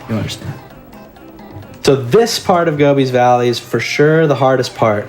It's a tricky flying section with extremely precise beak bomb here to break this rock. It has to be on like the top left pixel. I'm gonna try to do this without screwing up. Okay, fast forward a little bit. Here we go. This is where it is. Okay, so this beak bomb right here is so insanely precise. You wouldn't think it, but I have to beak bomb like right in the top left. Okay, that was pointless. Right in the top left corner of that rock. Or else I will get the Jiggy and land. I need to fly into this Jiggy to stay in flight because I'm about to do a pretty insane trick here. And so there's a way to clip into this pyramid as well through this little seam that connects like the two kind of levels. When I approach, I'm going to approach about here and I'm going to slowly lower myself down. As soon as I get to the bottom and I'm pointing all the way down, if I do a beak bomb at the exact right time, I will beak bomb straight into this pyramid and straight into the loading zone. This is a nerve-wracking trick for me. I always get nervous here and I always think it's not going to work. So here we go. So yeah, I approach about there. I start holding up so that I beak bomb straight into the loading zone. Very, very scary trick. Yeah, I liked Whiplash. I'm allowed to fast forward, rewind, whatever. I already got the run. I'm just talking about it now. But low key, like I have a jazz degree. I went through This is a personal best I got 4 days ago, Uncle Slim. I'm just going over it, answering questions, explaining how it went down. It's the best run I've ever done, so I'm just going through it. intense. The teachers are fucking abusive. Like, I don't know. It develops some kind of. I'm live, Uncle Slim. I can still talk to you.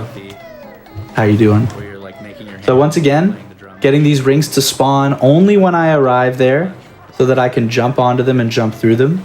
If that statue's already spawned, it's impossible to do that, or it's very difficult to do that. but I liked it.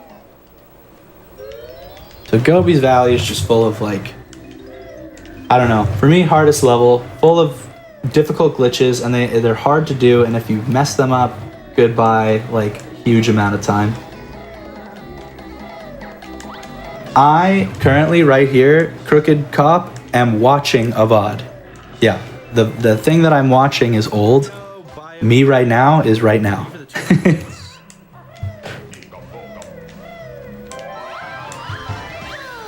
Appreciate that. So, I skipped that maze because I didn't want to do it. I just jumped over it. That saved a bunch of time. There's nothing in there I needed. And then you got the Jiggy, got the Mumbo token, got the Jinjo, got out of there. And now I'm down here at the bottom of this pool collecting some notes. There's a Jinjo, and also, since it's the last Jinjo, I can swim into the Jiggy. That saves some time. I don't have to do the dance. And now I have to get the last ring of the level. So throughout this level, you've noticed I've been going through rings. I've gone through 4 at this point, and this is the 5th and final one. A very precise jump to make it onto the statue. Like I said, that's really difficult. But I got it first try, which is great because I have been screwing up on it a lot.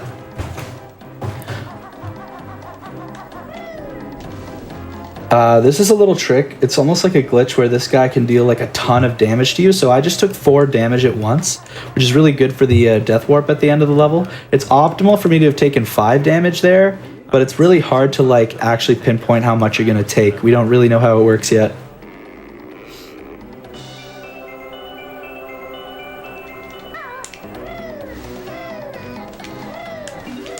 So coming up on the last little section of Gobi's Valley, we get the speed shoes now that we've learned the move, and we're going to grab these last few notes. What's great about the speed shoes is, once again, you collect a Jiggy in speed shoes, you do not do the dance, so I get the 9th Jiggy there in the speed shoes, and then I take off from the flight pad.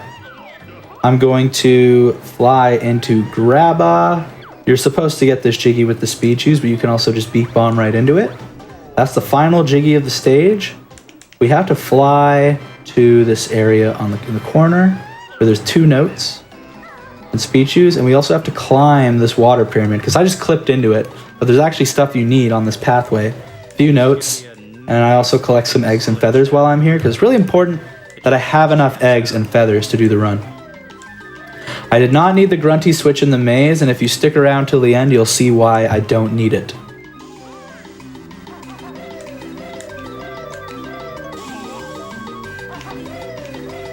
So as you can see, I get down to 1 HP in this sand, and then with the speed shoes, you can easily jump across this slope all the way into this area where you hit Gobi for the last time. They give you the final empty honeycomb piece, and the final 5 notes are in here too. So all I have to do is grab all these, and then I die in the sand. Actually, I think it is gold. And drum roll. Boom! Gold split. Yes. That's the best I have ever done Gobi's Valley in a speed run. The fastest I've ever done it. So as you can see, we went from minus 1.5 seconds and we jumped all the way to minus 34.8 seconds. This is where we got our first huge lead going into Rusty Bucket Bay here. Gobi's Valley was clean. That's all you could say.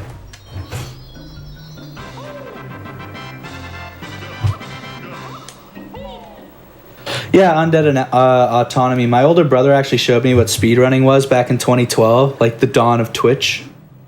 And he showed me Banjo-Kazooie right away because he knew it was my favorite game. So I watched speedruns of this game for a really long time, and then I just thought, oh, I'll just see if I can do it.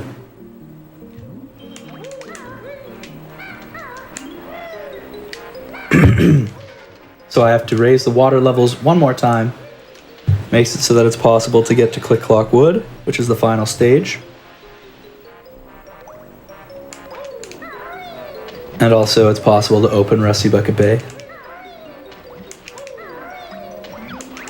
And so if you played this game, if you're a fan, you might know Rusty Bucket Bay as the point of the game where the difficulty spikes tremendously for no reason. This level's like all of a sudden, this went from like a fun, sort of an easy game to like crazy hard, right? This stage is difficult for a lot of people.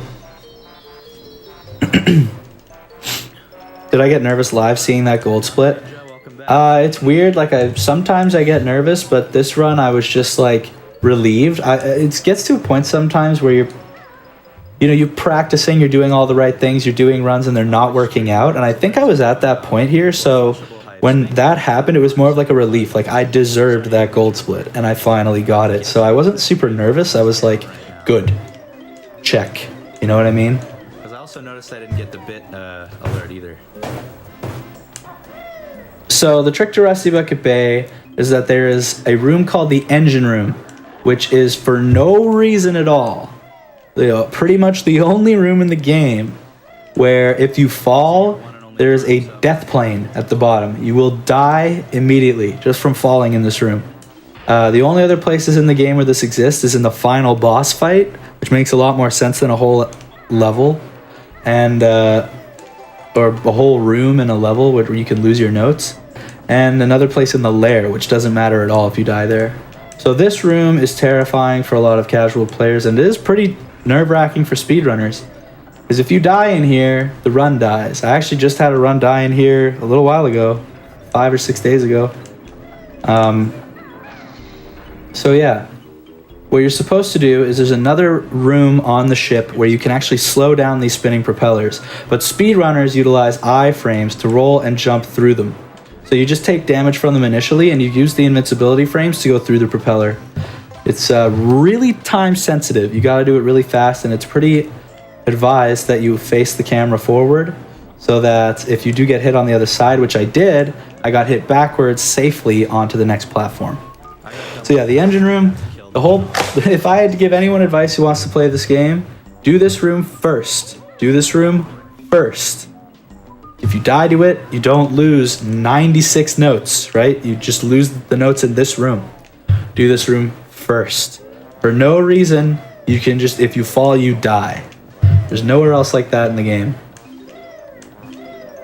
In my opinion, a little flaw in the game design.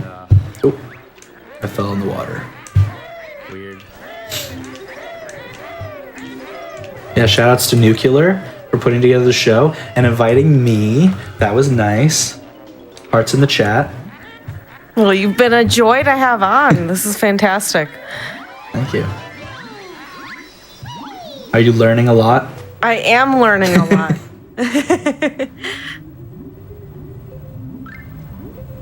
Yeah, you could just run through the glass, 7 hat, dead cat. Anyone could do that. You just run through it. For whatever reason, you can just walk through that glass. A little bit of slope abuse to get up here. I actually killed this guy because I got double tapped in the engine room. You can walk under him like some of the other enemies like this, but I wanted to make sure I had a good amount of health. A little bit of slope abuse to make it across that gap without having to go in the water. Little things. Save lots of time. Rusty Bucket Bay, this is going to surprise a lot of people. This stage is actually, for most speedrunners, considered one of the easiest stages. Probably in the top 3 easiest stages. Being the hardest stage casually in the game, but when you know the ins and outs, it actually becomes the easiest, one of the easiest stages, and the shortest. It's one of the shortest stages too. I have played ukulele. I unfortunately didn't enjoy it that much. I think I had too high expectations. No way. So I messed up in this room. There is a frame perfect way that you can touch the jiggy here and touch the boss on the exact same pixel, and you'll collect the jiggy without doing the dance. It doesn't have a very reliable setup. It's pretty tough to do, so I missed it. I think I jumped 1 frame late. Lost a little bit of time there, but it's nothing to worry about. At this point, I know I have a huge lead, and I also know that there are some splits coming up where I can save more time. So I'm not worried about having a slightly sloppy Rusty Bucket Bay. Obviously trying my best though. That's true, Neo. Basically, if you fall out of the tree and click Clockwood, you often die from fall damage. You can take up to 5 damage from fall damage. What the fuck? Yo, thanks for the GA. But yeah, if you haven't been here the whole time, the way that I'm doing this is I'm just going to talk about what I see, and mostly I'm just reading the chat. I'm just answering any questions people might have. So if you got questions, throw them at me. Otherwise, I'm just going to talk about the game as it goes on. And if I see anything noteworthy, I'll point it out. If you see anything you don't understand, go ahead and ask. Caught up in that show.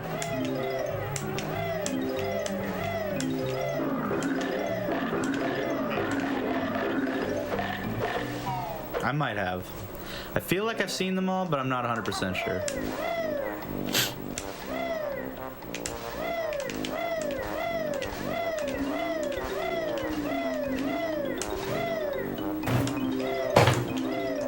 So it's going to be coming up. Oh, Go ahead. I was just going to tell them to give you a follow real quick at twitch.tv/duck. Very easy to find. I'll even put it in chat for y'all, so you don't even have to type it yourself. Thank you. Yeah, if you like banjo, I'm doing it a lot. So you can check out my stream. If you like it, you can follow. So this jump right here, lifeboat jump, that's the tightest jump in the game.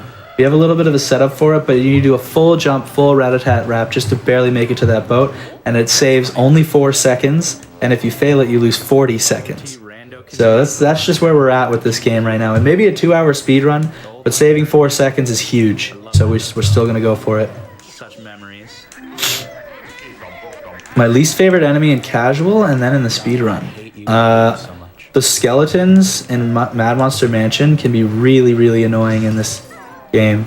They can often get right in your way. And they're also, you can't even kill them. You don't understand calculus? Can I explain it to you? Am I playing on an old N64 or on a PC? I'm playing on an N64.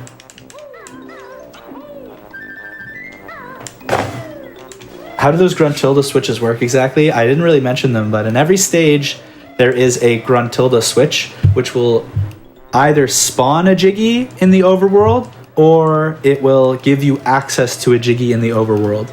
So for the ones where it actually makes the Jiggy appear, we definitely have to hit those, because we have to collect the Jiggy. It has to exist. For the ones where it gives us access to the Jiggy, sometimes we have our own way of getting them. So in levels like Bubble Gloop Swamp and Gobi's Valley, we don't actually hit the witch switch. We have another way of getting the Jiggy that's in the overworld. What's a good time for beginners? Probably like sub 2. I mean, like, if you're talking about like your first run, it could be anything, right? Depends how well you prepared. My first speed run of this game was 8 hours, because I just watched a bunch of speed runs. I didn't like learn anything, and I just tried to 100% the game in one sitting. I did no preparation. I just like played for fun. But then, you know, one thing led to another. I wanted to make my time better and better. And 10 years later, top 5 time.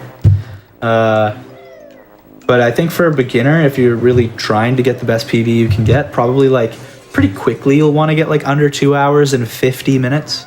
Under 3 hours should feel really good the first time you get it. Yo, Bading Pow. Bada Bing Pow. Love that name.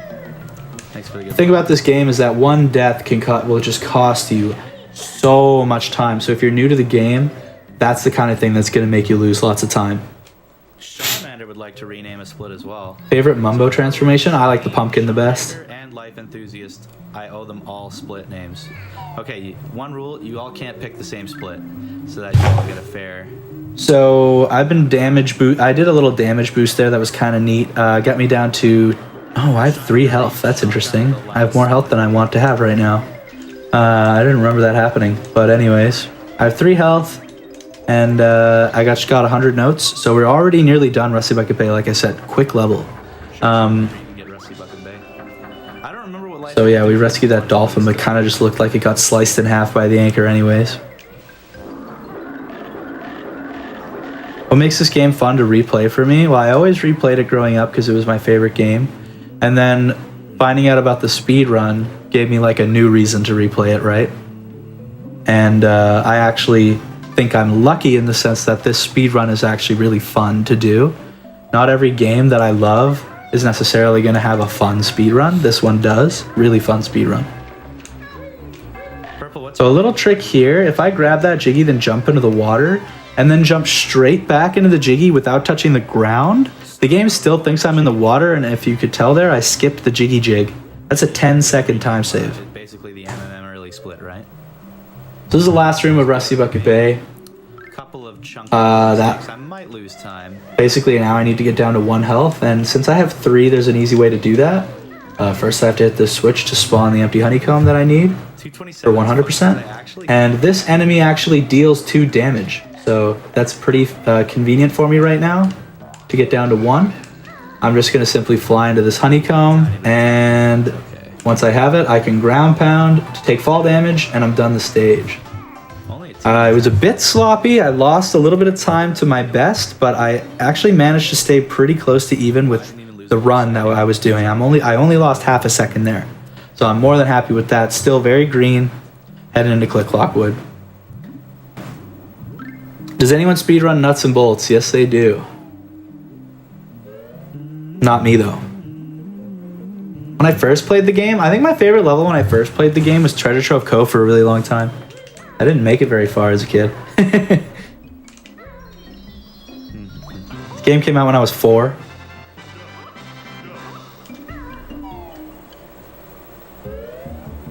So once again, we are going to be getting into a bit clip, which I talked about earlier with Mad Monster Mansion early. And so, as I explained before, the idea is that I need to get to this pixel on the floor where I can fall through. And it's very, very, very precise. You have to get there pixel perfectly. So the way we do it on this time around, so I'm just gonna do a quick pause. So when I hit the switch that I just hit, this switch right here activates the puzzle so that you can actually open the stage Click Clock Wood. But I'm not going to do that. The reason I hit the switch was because this screen, once that cutscene ended, is the same every time. Banjo standing in the same exact location with the same exact facing angle. So from this point on, every single movement I do is perfect so that I can get to this extremely precise pixel on the floor. So let's get it started. The first thing I have to do is a bear punch, which is a perfect movement, a full beak barge, and before I can start running to the right, I need to wait for Banjo to look to the left. More importantly, there's an enemy that can be anywhere in this whole section, and if he's right here where I land, the trick will not work and I have to do it again. That loses usually close to 30 seconds if it's that fast, but if I let's say I'm running to the right here, which is what I'm about to do, if the enemy's right here and I run into him, I also have to restart. It's a super unfortunate situation with this trick, where that there's this big luck factor of this enemy. It can ruin your perfect movements, right? So I'm running, and what I'm doing now is it's a buffered perfect right input on my N64 controller. I'm holding exactly right, and I'm looking for a moment on the screen to pause. So what you'll notice here on the pause screen is that this blue Jinjo's face is touching this green dot. That's what I'm looking for. I see that, and I know I can do the trick. So moving on, I do a couple more perfect inputs, like a short beak barge, and then a shock jump, a buffered jump to the left. It's perfect movement. Oh yeah, yeah. So then I get the first pause. Once again, I'll show you on the next one. I'm looking for things on the screen to make sure I got it. For me personally, the way that I know I got this pause is there's 2 big black dots at the top of the screen that go over top of these honeycombs. And even a third one here, really. If I see that line up like that, I know I got the exact frame that I need to continue with the trick. So what I end up having to do here is, once again, I do punch cancels. That's where you press B exactly 1 frame before you push A. I missed this pause, so I have to go back and try again.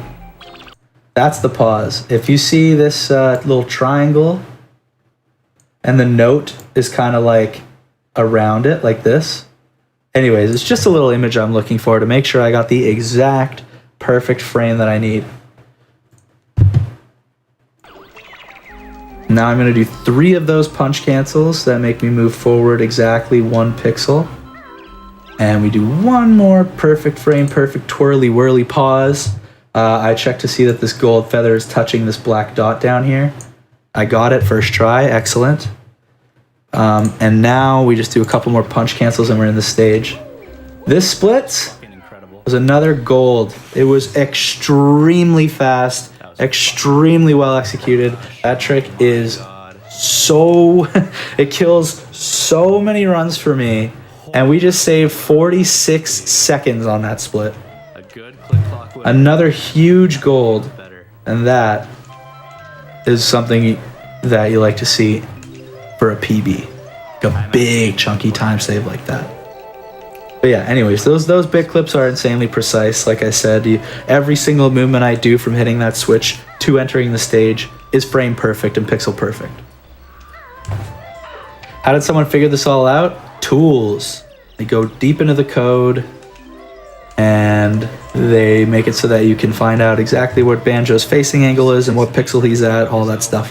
I'm not the type of guy to do that. Shout outs to those people, the scientists, the speedrun scientists. I'm just going to play the game.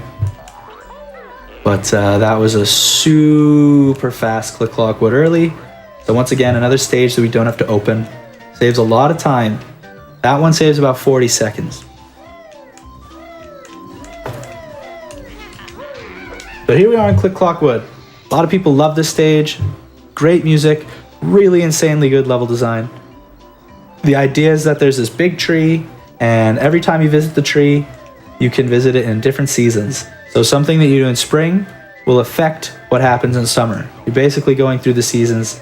So if I hit this egg and I hatch this bird in spring, when I get to this nest in summer, the bird will be there and he'll be hungry, he'll want food. If I don't hatch the bird, he won't be there in summer. So I don't know, it's just a really cool level design for an N64 game that came out in 1998.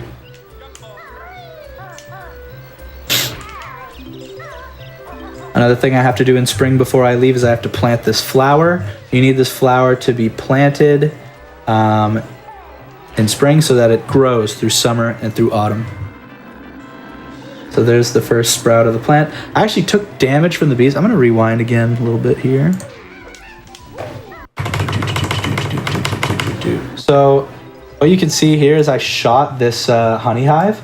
A lot of these honey hives have these bees everywhere. And if you break this, then the bees will attack you. And it's really important for me because in this game, if you're in a cutscene, you're frozen in place. You have to watch the cutscene, like a lot of games. But if I take damage or get moved by something during the cutscene, so the bees aggro me, and while this cutscene's playing, I get hit by them. And as soon as that happens, I'm allowed to move. I can't see anything, but with practice, I know where I'm going. So that helps me to move to this section where I'm going to clip through the floor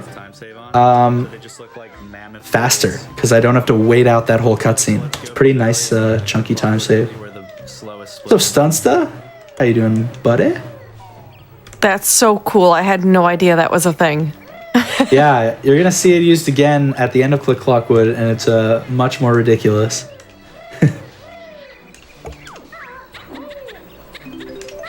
So now that we're in summer, our first objective is to climb the tree to the beehive. So we're just going to go up the tree as fast as we can. Obviously, these are some pretty precise jumps, and it's a difficult platformer. I'm jumping around these birds because you don't want to kill any birds.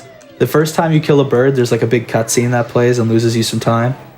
But I'm going to come in here, and hopefully I stocked up enough gold feathers to just make this little minigame very easy. I just stand there invulnerable while they all fly into me. These are pretty fast hornets. Whoa! I do also speedrun Banjo-Tooie.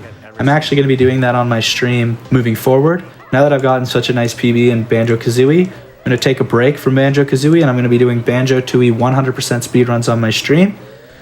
The speedrun is about 4.5 to 5 hours, so if you're interested in really long speedruns, you can check it out. My channel is twitch.tv/duck. Yeah, shiny one. If you like Tooie and you want to see what that's like, you can follow.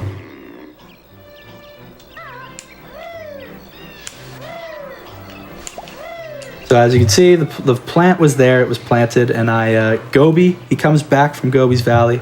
He wants more abuse. I'm going to ground pound him again, make him use his water on the plant. And yeah, hit the switch to open autumn.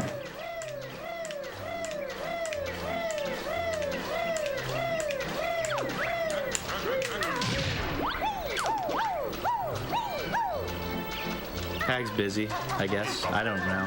So it's important in summer that we let this beaver into his home. He's going to hook us up a little bit later on in the later seasons. We're collecting worms to feed the bird that we hatched in spring. We got to feed him through summer and autumn. Make sure he grows big and strong. I got this PB 4 days ago, August 7th.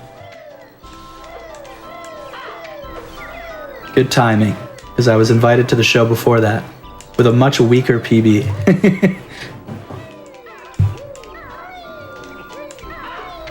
Then I'm climbing the tree. Again, we do everything we can to avoid killing these birds. So I'm waiting for that bird, using the shock pad and getting out of the way as fast as I can. I actually made a mistake here, quickly recovered it. I'm super nervous at this point. Let's talk about how I feel in this moment. I'm losing it. I'm trying as hard as I can to bring myself back. to a chill state, a focused state, a determined to do as best as I can on every little section. Like, I need to bring it back. And this summer was a little tiny bit sloppy because I just got that crazy Click Clockwood early gold. Put me minute and 20 seconds ahead of my best ever time. So I'm trying to rein it in right now.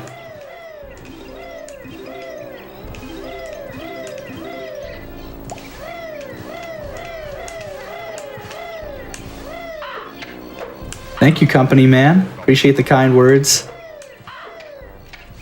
It's really crazy to be able to do this for 2,500 people and just like, I don't know, not everybody gets to like share their accomplishments with so many people and get so many compliments and praise and stuff. It's really good.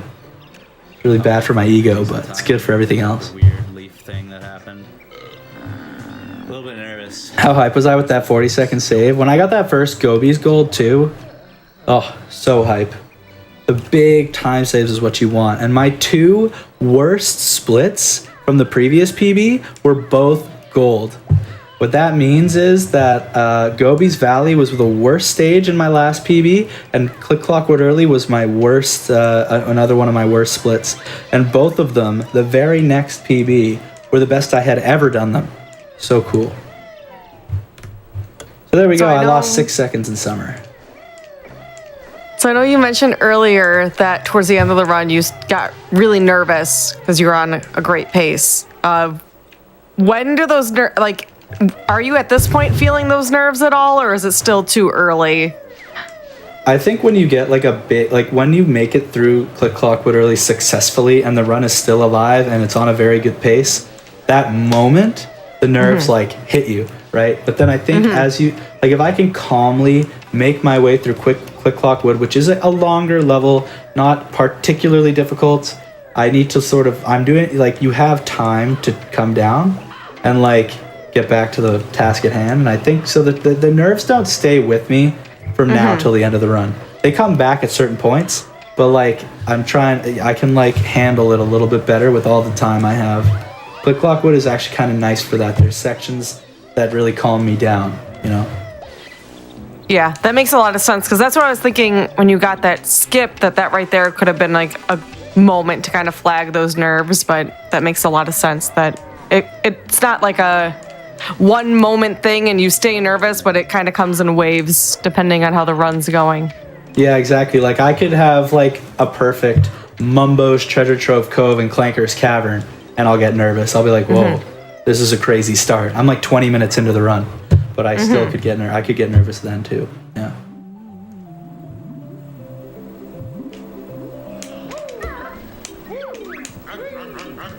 So we're entering Naughty's house in autumn. He actually has a Jiggy for us and 2 musical notes, but we leave the Jiggy there because you can collect it in either autumn or winter, and it is actually faster to collect it in winter, and you'll see why. It's pretty obvious why.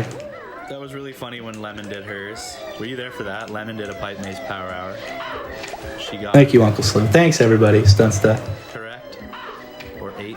How do you deal with the nerves? Yeah, we were just talking about it. It's like I said, like some moment will make me really nervous. Like a good Click Clockwood Early. Now I'm like, oh, if this run dies, it's gonna hurt so much. I'm so attached. But what I try to do is I try to focus on each section at a time. Like right now I'm on autumn, and I have to do autumn perfectly. I always have to do it like that, regardless if the run is good or bad, if I'm playing catch up or if I'm way ahead. This run right now, I'm way ahead. The last PB I got, I had to play perfect because I was way behind. I had to catch up. So I don't know. I think it's just the nerves hit you, and then I try to put myself in, like, what's the immediate task that I have to do? And calm myself down by playing the game.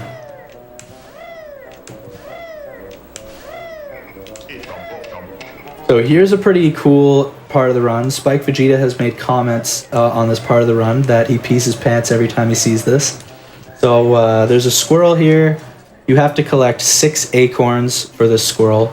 2 of them are in his own house, so I don't know how he doesn't know where they are, but anyways, there's the first one. But the next ones, they're all pretty exciting to watch. There's some good setups for these. So I jump all the way across, a very precise jump. You have to rat-a-tat-rap at the exact right time. I do a quasi-blind jump into the very center and then land on that platform. And then this one, boom. Jumping down a steep slope, and you have to land on the very edge to get that acorn. These acorns, by the way, have horrible hitboxes. Really bad. The very, very, very center of that is the only way you'll actually collect it. I hope I have a good winter. So a pretty intense part of the run, collecting those acorns. It's really fun. This is a juicer, magooser, mooser. That's like blind jumps like that anytime, and 3D platformers just make everything sink into my stomach. Yeah.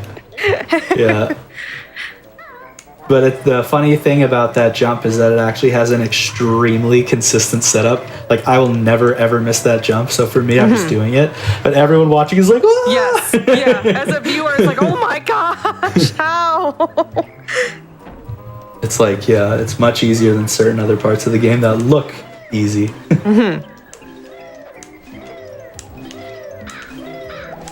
So we've shown you a couple of bit clips, Mad Monster Mansion early, Click Clockwood early. They're really crazy, precise with all the spinning around and Beak Barge's perfect peck cancels, everything like that. There is a bit clip to get out of Autumn. It's much more simple. It's much more simple. You see it in a little bit here. First, I have to feed Eerie, the eagle, 10 worms we've collected throughout the stage.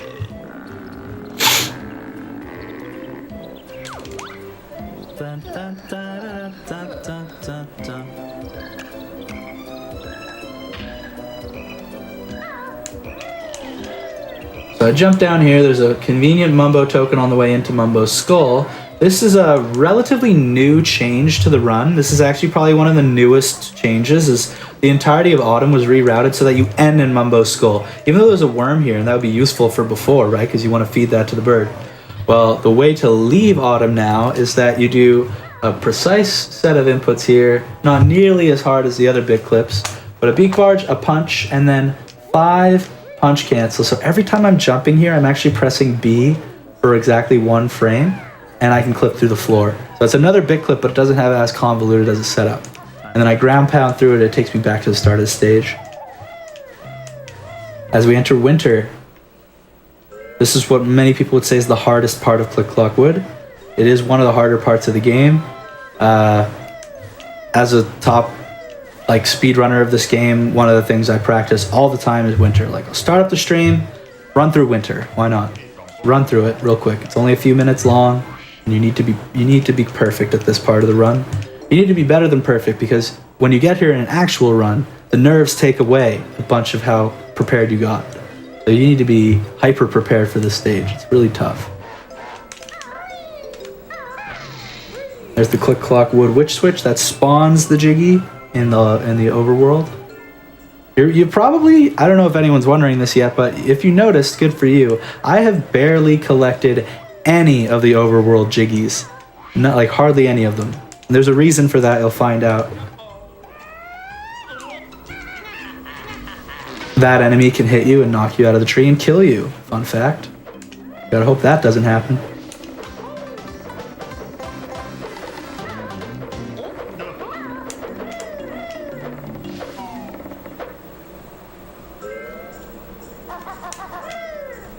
So yeah, the kind of interesting thing about winter is you kind of beak bomb all the way to the top of the tree and make your way down at first. Because there's a Jiggy at the top of the tree. Fun fact, you can collect that Jiggy at the very top of the tree in any season. And we just get it in winter because that's the fastest.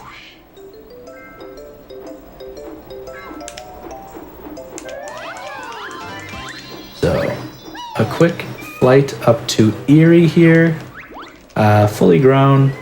Gonna give us a Jiggy in a very polite way here.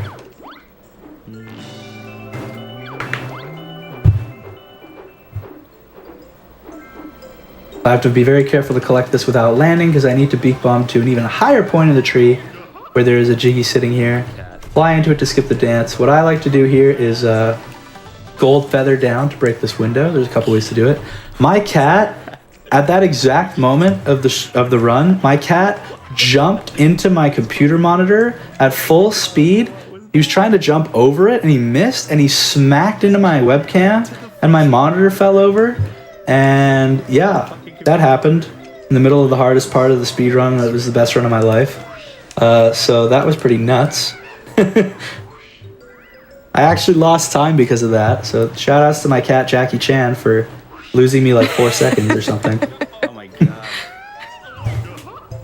Cats just know how to time things correctly, don't He they? never had ever done that before. He just launched himself into my computer. So yeah, very precise, tricky flying section. I might go back just to talk about it a little bit. Flying is a little tough. Skip. Okay, so this last flying section, there's a clip you can do. This clip's actually quite easy. So you fly into Naughty's, so you go out of bounds into the tree. And when you're out of bounds, you can navigate your way into Naughty's house. He's the beaver. Now we're gonna collect his Jiggy, and with one A press, we can fly up into the honeycomb. And then with another kind of precise clip here, you beak bomb at the last possible moment, you can clip through the floor, which makes you void out, which always takes you back to the start of the level. So we finished winter, and it was a good winter, aside from the time I lost from my cat screwing me up. I did still save time there. And he fucking bashed right into it. My cat is a he/him. Literally knocked over my webcam. Alright, so then we get into Spring 2. A very interesting trick coming up here. I mentioned earlier how if a cutscene is playing in most games and in this game, you are frozen in place while the cutscene plays. You watch what happens. But in this game, if you take damage during a cutscene, you can move. I'm actually going to be playing a cutscene that's not meant to be played. The way that you're supposed to get the flower Jiggy is you're supposed to water this flower one last time in autumn. Gobi is standing right here, and you ground pound Gobi, and he waters the flower, and then the flower sprouts like this, and the Jiggy appears right here. But we didn't do that in autumn. There's an interesting glitch you can do. If you put the eggs into the plant in spring again, as if you're planting the flower for the first time, it will grow as if you watered it in autumn, but the game gets completely confused. It has no idea what's happening, and it fully soft locks.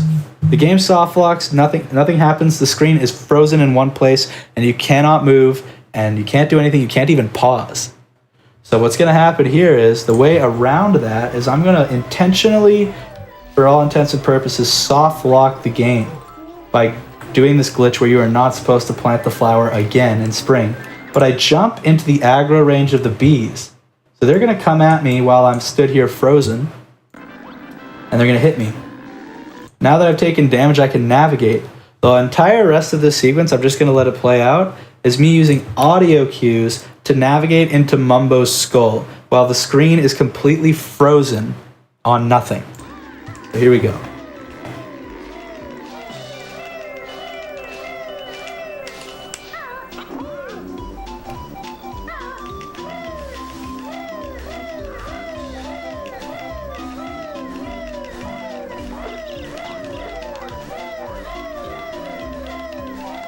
There we go. I made it in.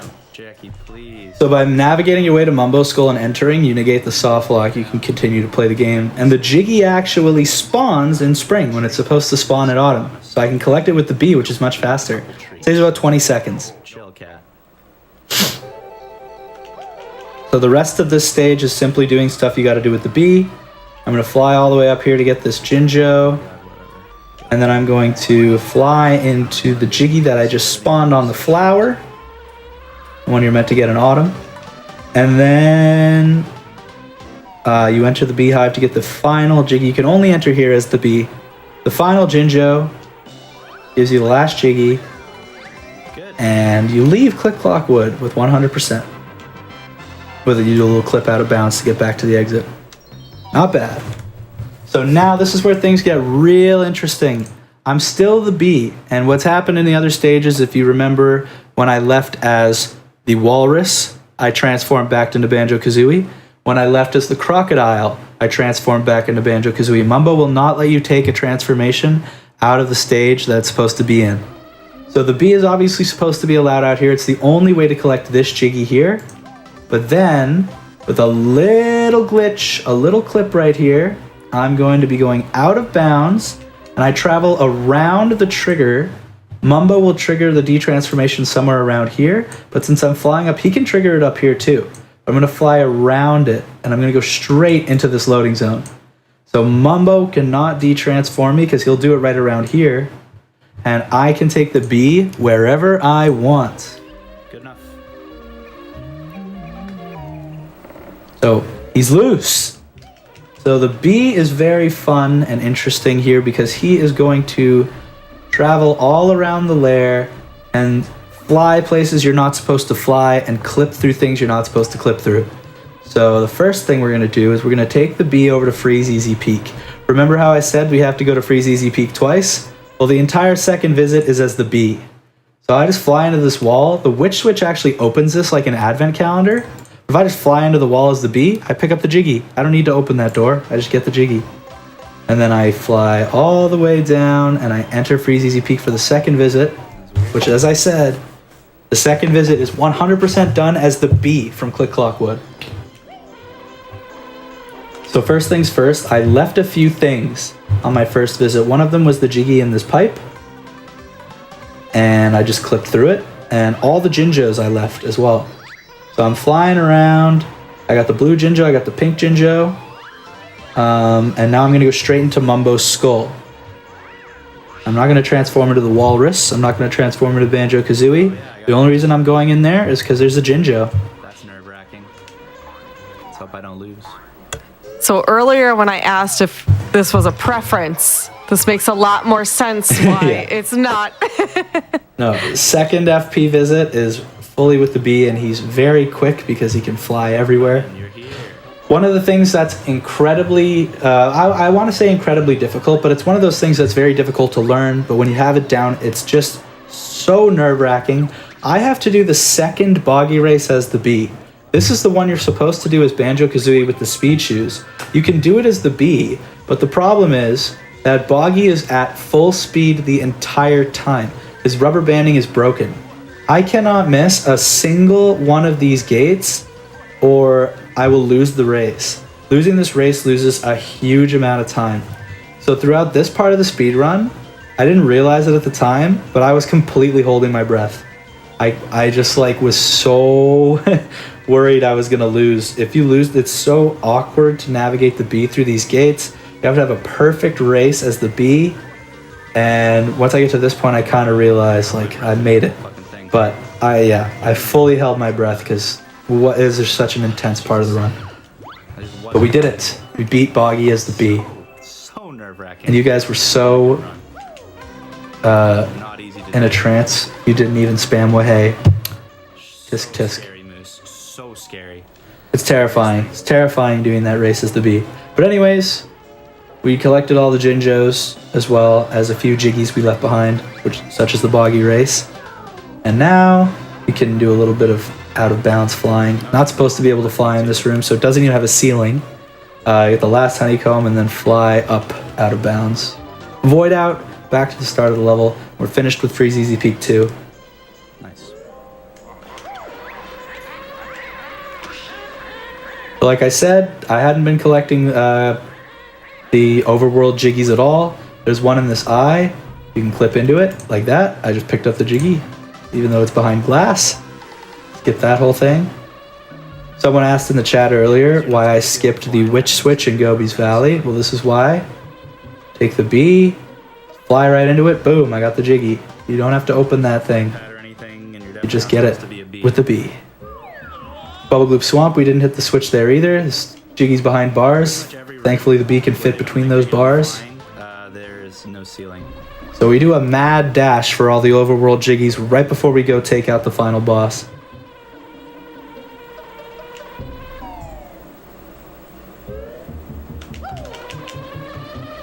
Thanks for answering those questions, Dingo and Arix.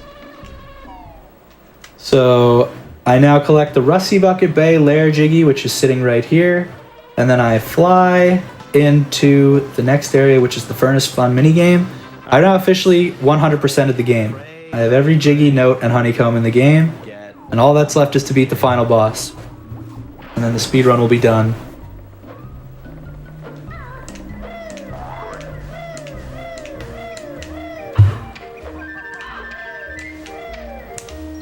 But But as you noticed, when I flew back into this area, Click Clockwood, Mumbo de-transformed me because I flew on purpose into his trigger so I could turn back into Banjo-Kazooie for the quiz. Wow, nice. And you're going to learn a lot about the Furnace Fun quiz. So this is a part of the run where usually before you can make it to the final boss, Grunty here, the witch, is going to quiz you on different things. This is general knowledge. This is like a picture kind of question. This is an audio question. This is a Joker space. It could be anything, but it lets you skip other questions. This is a timed space where you have to do a mini game. There's a whole lot going on. So I answer a few questions here. It is kind of boring, so, you know, I might want to skip it. So that's a picture question. Bubble Gloop Swamp is where I have been. Gobi's Valley, we ride a magic carpet. I skip the audio questions because normally I have the answers memorized. Like basically it'll say the question and play a little audio clip and you have to pick the answer. But the answers are always the same. So I have the 2 wrong answers and the correct answer memorized. But I actually forgot this one and I guessed and I got it right. So that was kind of lucky moment. The Joker space, so this can be any question.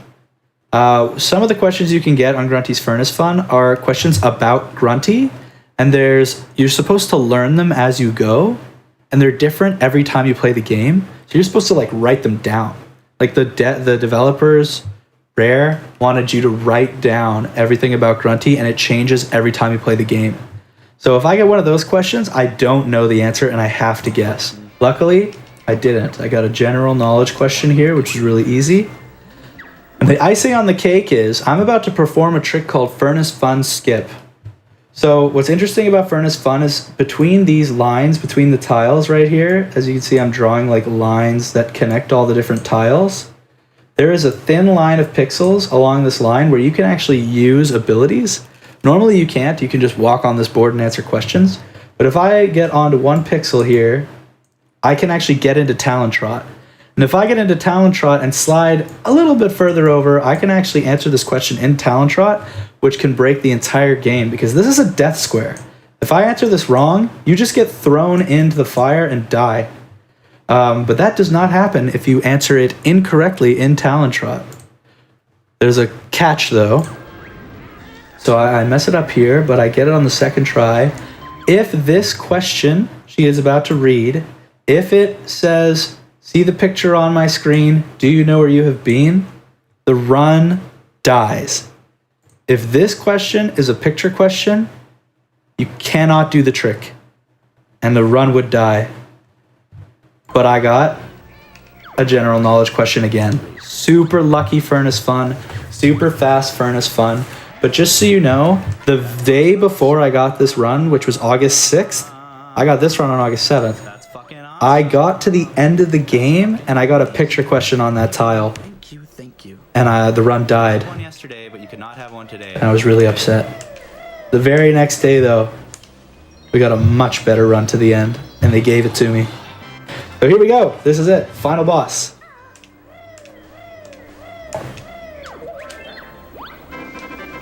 I'm gonna open up. I have 33 jiggies left, which is absurd. You're supposed to have 6. But I skipped opening a bunch of levels, as you know, so I kept a lot of my jiggies.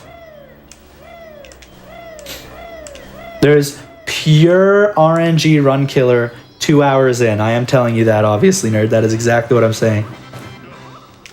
Pure RNG. There's like a 20% chance, too. It's pretty high. All right. So, final boss time. I'll say a little bit. Thanks for watching. If you're interested in Banjo speedrunning, there's a Discord. There's speedrun.com/Banjo, which has a bunch of resources on every Banjo series game, not just Kazooie, Tooie, Pilot, Nuts and Bolts, Grunty's Revenge, all the Banjo games. I stream Banjo all the time. If you want, you can follow me at twitch.tv/duck. I'm going to be doing a lot of Banjo Tooie coming up, so if you liked Kazooie, maybe you could check out my stream, see if you like Tooie. And yeah, let's just let it play. I had a pretty good fight, I think, but I did make a little mistake. So Grunty Boss has several phases. The first phase is that you have to just hit her a bunch of times with eggs, and there's an exploit there where she runs into 6 eggs and the phase is over. This next phase, she's outside of the castle, and you have to long range hit her with 3 eggs on each side. So you have to do this 4 times. So there we go, trying to hit her. I lose a little bit of time here because unfortunately not all these eggs hit her, even though actually like one of my initial 3 eggs hit her. That is super unlucky and weird. But anyways, done that phase. The next phase is probably arguably the hardest, which is the beak bomb phase. You have to hit her with a beak bomb, and she's flying around like crazy. She's stopping, she's starting. So unless you really know what you're doing, this can be a very difficult part of the run. You have to lead your second shot, but she stays still for long enough during the third and fourth that I can just shoot directly at her, and that phase is done. And I just beak bomb into the ground to get to the ground quickly. There is a nice little cutscene skip coming up here where I have to line up the camera perfectly here. I know I have to avoid 2 fireballs, so there's the first one. As soon as I avoid the second fireball, I stand in a really precise spot on the ground and start pooping eggs. While this Jinjo statue's rising, I actually put the 3 eggs in, so that Jinjo is attacking during this cutscene. That saves a whole 10 seconds. It's really nice to get that right at the end of the run. So now I get a little cocky here. I try to MLG quick snipe all these, and the last one, I really thought this would work. I lined it up so quick, but I was just a little too far away, so I lost some time. It's fine. I recovered and got the next 3 shots in. But that actually did cost me 3rd place. For all you people wondering where I am on the leaderboard, I'm 4th. I would have gotten 3rd if I hit those egg shots. So, choked the 3rd place to that one. And we're about to be done. This is the very last part of the run. The final phase of Grunty is the Jinjonator. For saving all the Jinjos, they give you a little help here.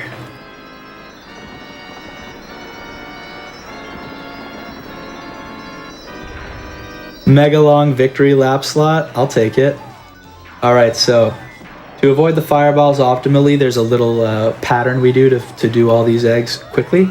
I did pretty good on the Jinjonator here, and time is in, well, it's exactly right now, time. And we ended up with a personal best of 2:01:18, which was 1 minute and 11 seconds faster than my previous best run. All because of a couple of really big golds and keeping my cool. So, GG's. Hope you enjoyed, chat. Thanks for watching. Yeah, thank you so much for coming on, and this was a fantastic show. Again, chat, I know we've been plugging it all stream, but please go follow Duck if you've enjoyed this show at twitch.tv/Duck. Duck, I'll let you go ahead and give your shout outs as well. Okay, just that I've always been speedrunning Banjo, and I'm always trying to get better and doing lots of speedruns, and Tui's the next thing on the list, so if you want to check out my stream and follow, and you'll see when I'm live, and you'll probably see me doing a Tui run. I was thinking about doing one tonight, but it's a 5-hour speedrun, it's getting a little late, so maybe I'll see you tomorrow if you do follow. Thanks very much. Yeah, I don't know. Just if you're interested in Banjo speedrunning, then check out speedrun.com/banjo, and you can ask me any questions you want on my stream if you want to get into this. There you go. Yeah, and I was joking in chat that can't wait to have you on, hopefully for Banjo Tui in the future on this show. That'd be cool. That'd be cool if you awesome, have an extra 6 hours, 5 hours. Yeah. But this has been an awesome show, chat. Yeah, please go follow Doug. Yeah, I guess I could also shout out my Twitter, right? Yeah. I think that's it. There you go. Follow me on Twitter also. I post a lot of fun stuff there. Your link will not post on there because you're not modded, but I will go ahead and I can link that for you. Mod me. No, I'm kidding. At Twitch.duck. Yeah, twitter.com/twitchduck. I have a Discord too.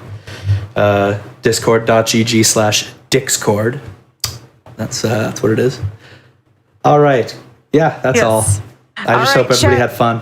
Yes. Yes, this was a fantastic time. Chat, that is it for GDQ Hotfix for tonight, but make sure to tune in tomorrow. We'll have Challenger approaching, followed by Legally Cute, all starting at 7 p.m. Eastern. And make sure to stick around. We'll be dropping a raid somewhere, someone doing some speedrunning content. So make sure to stick around for the raid. Everyone have a great night. We'll see you next time. Goodbye.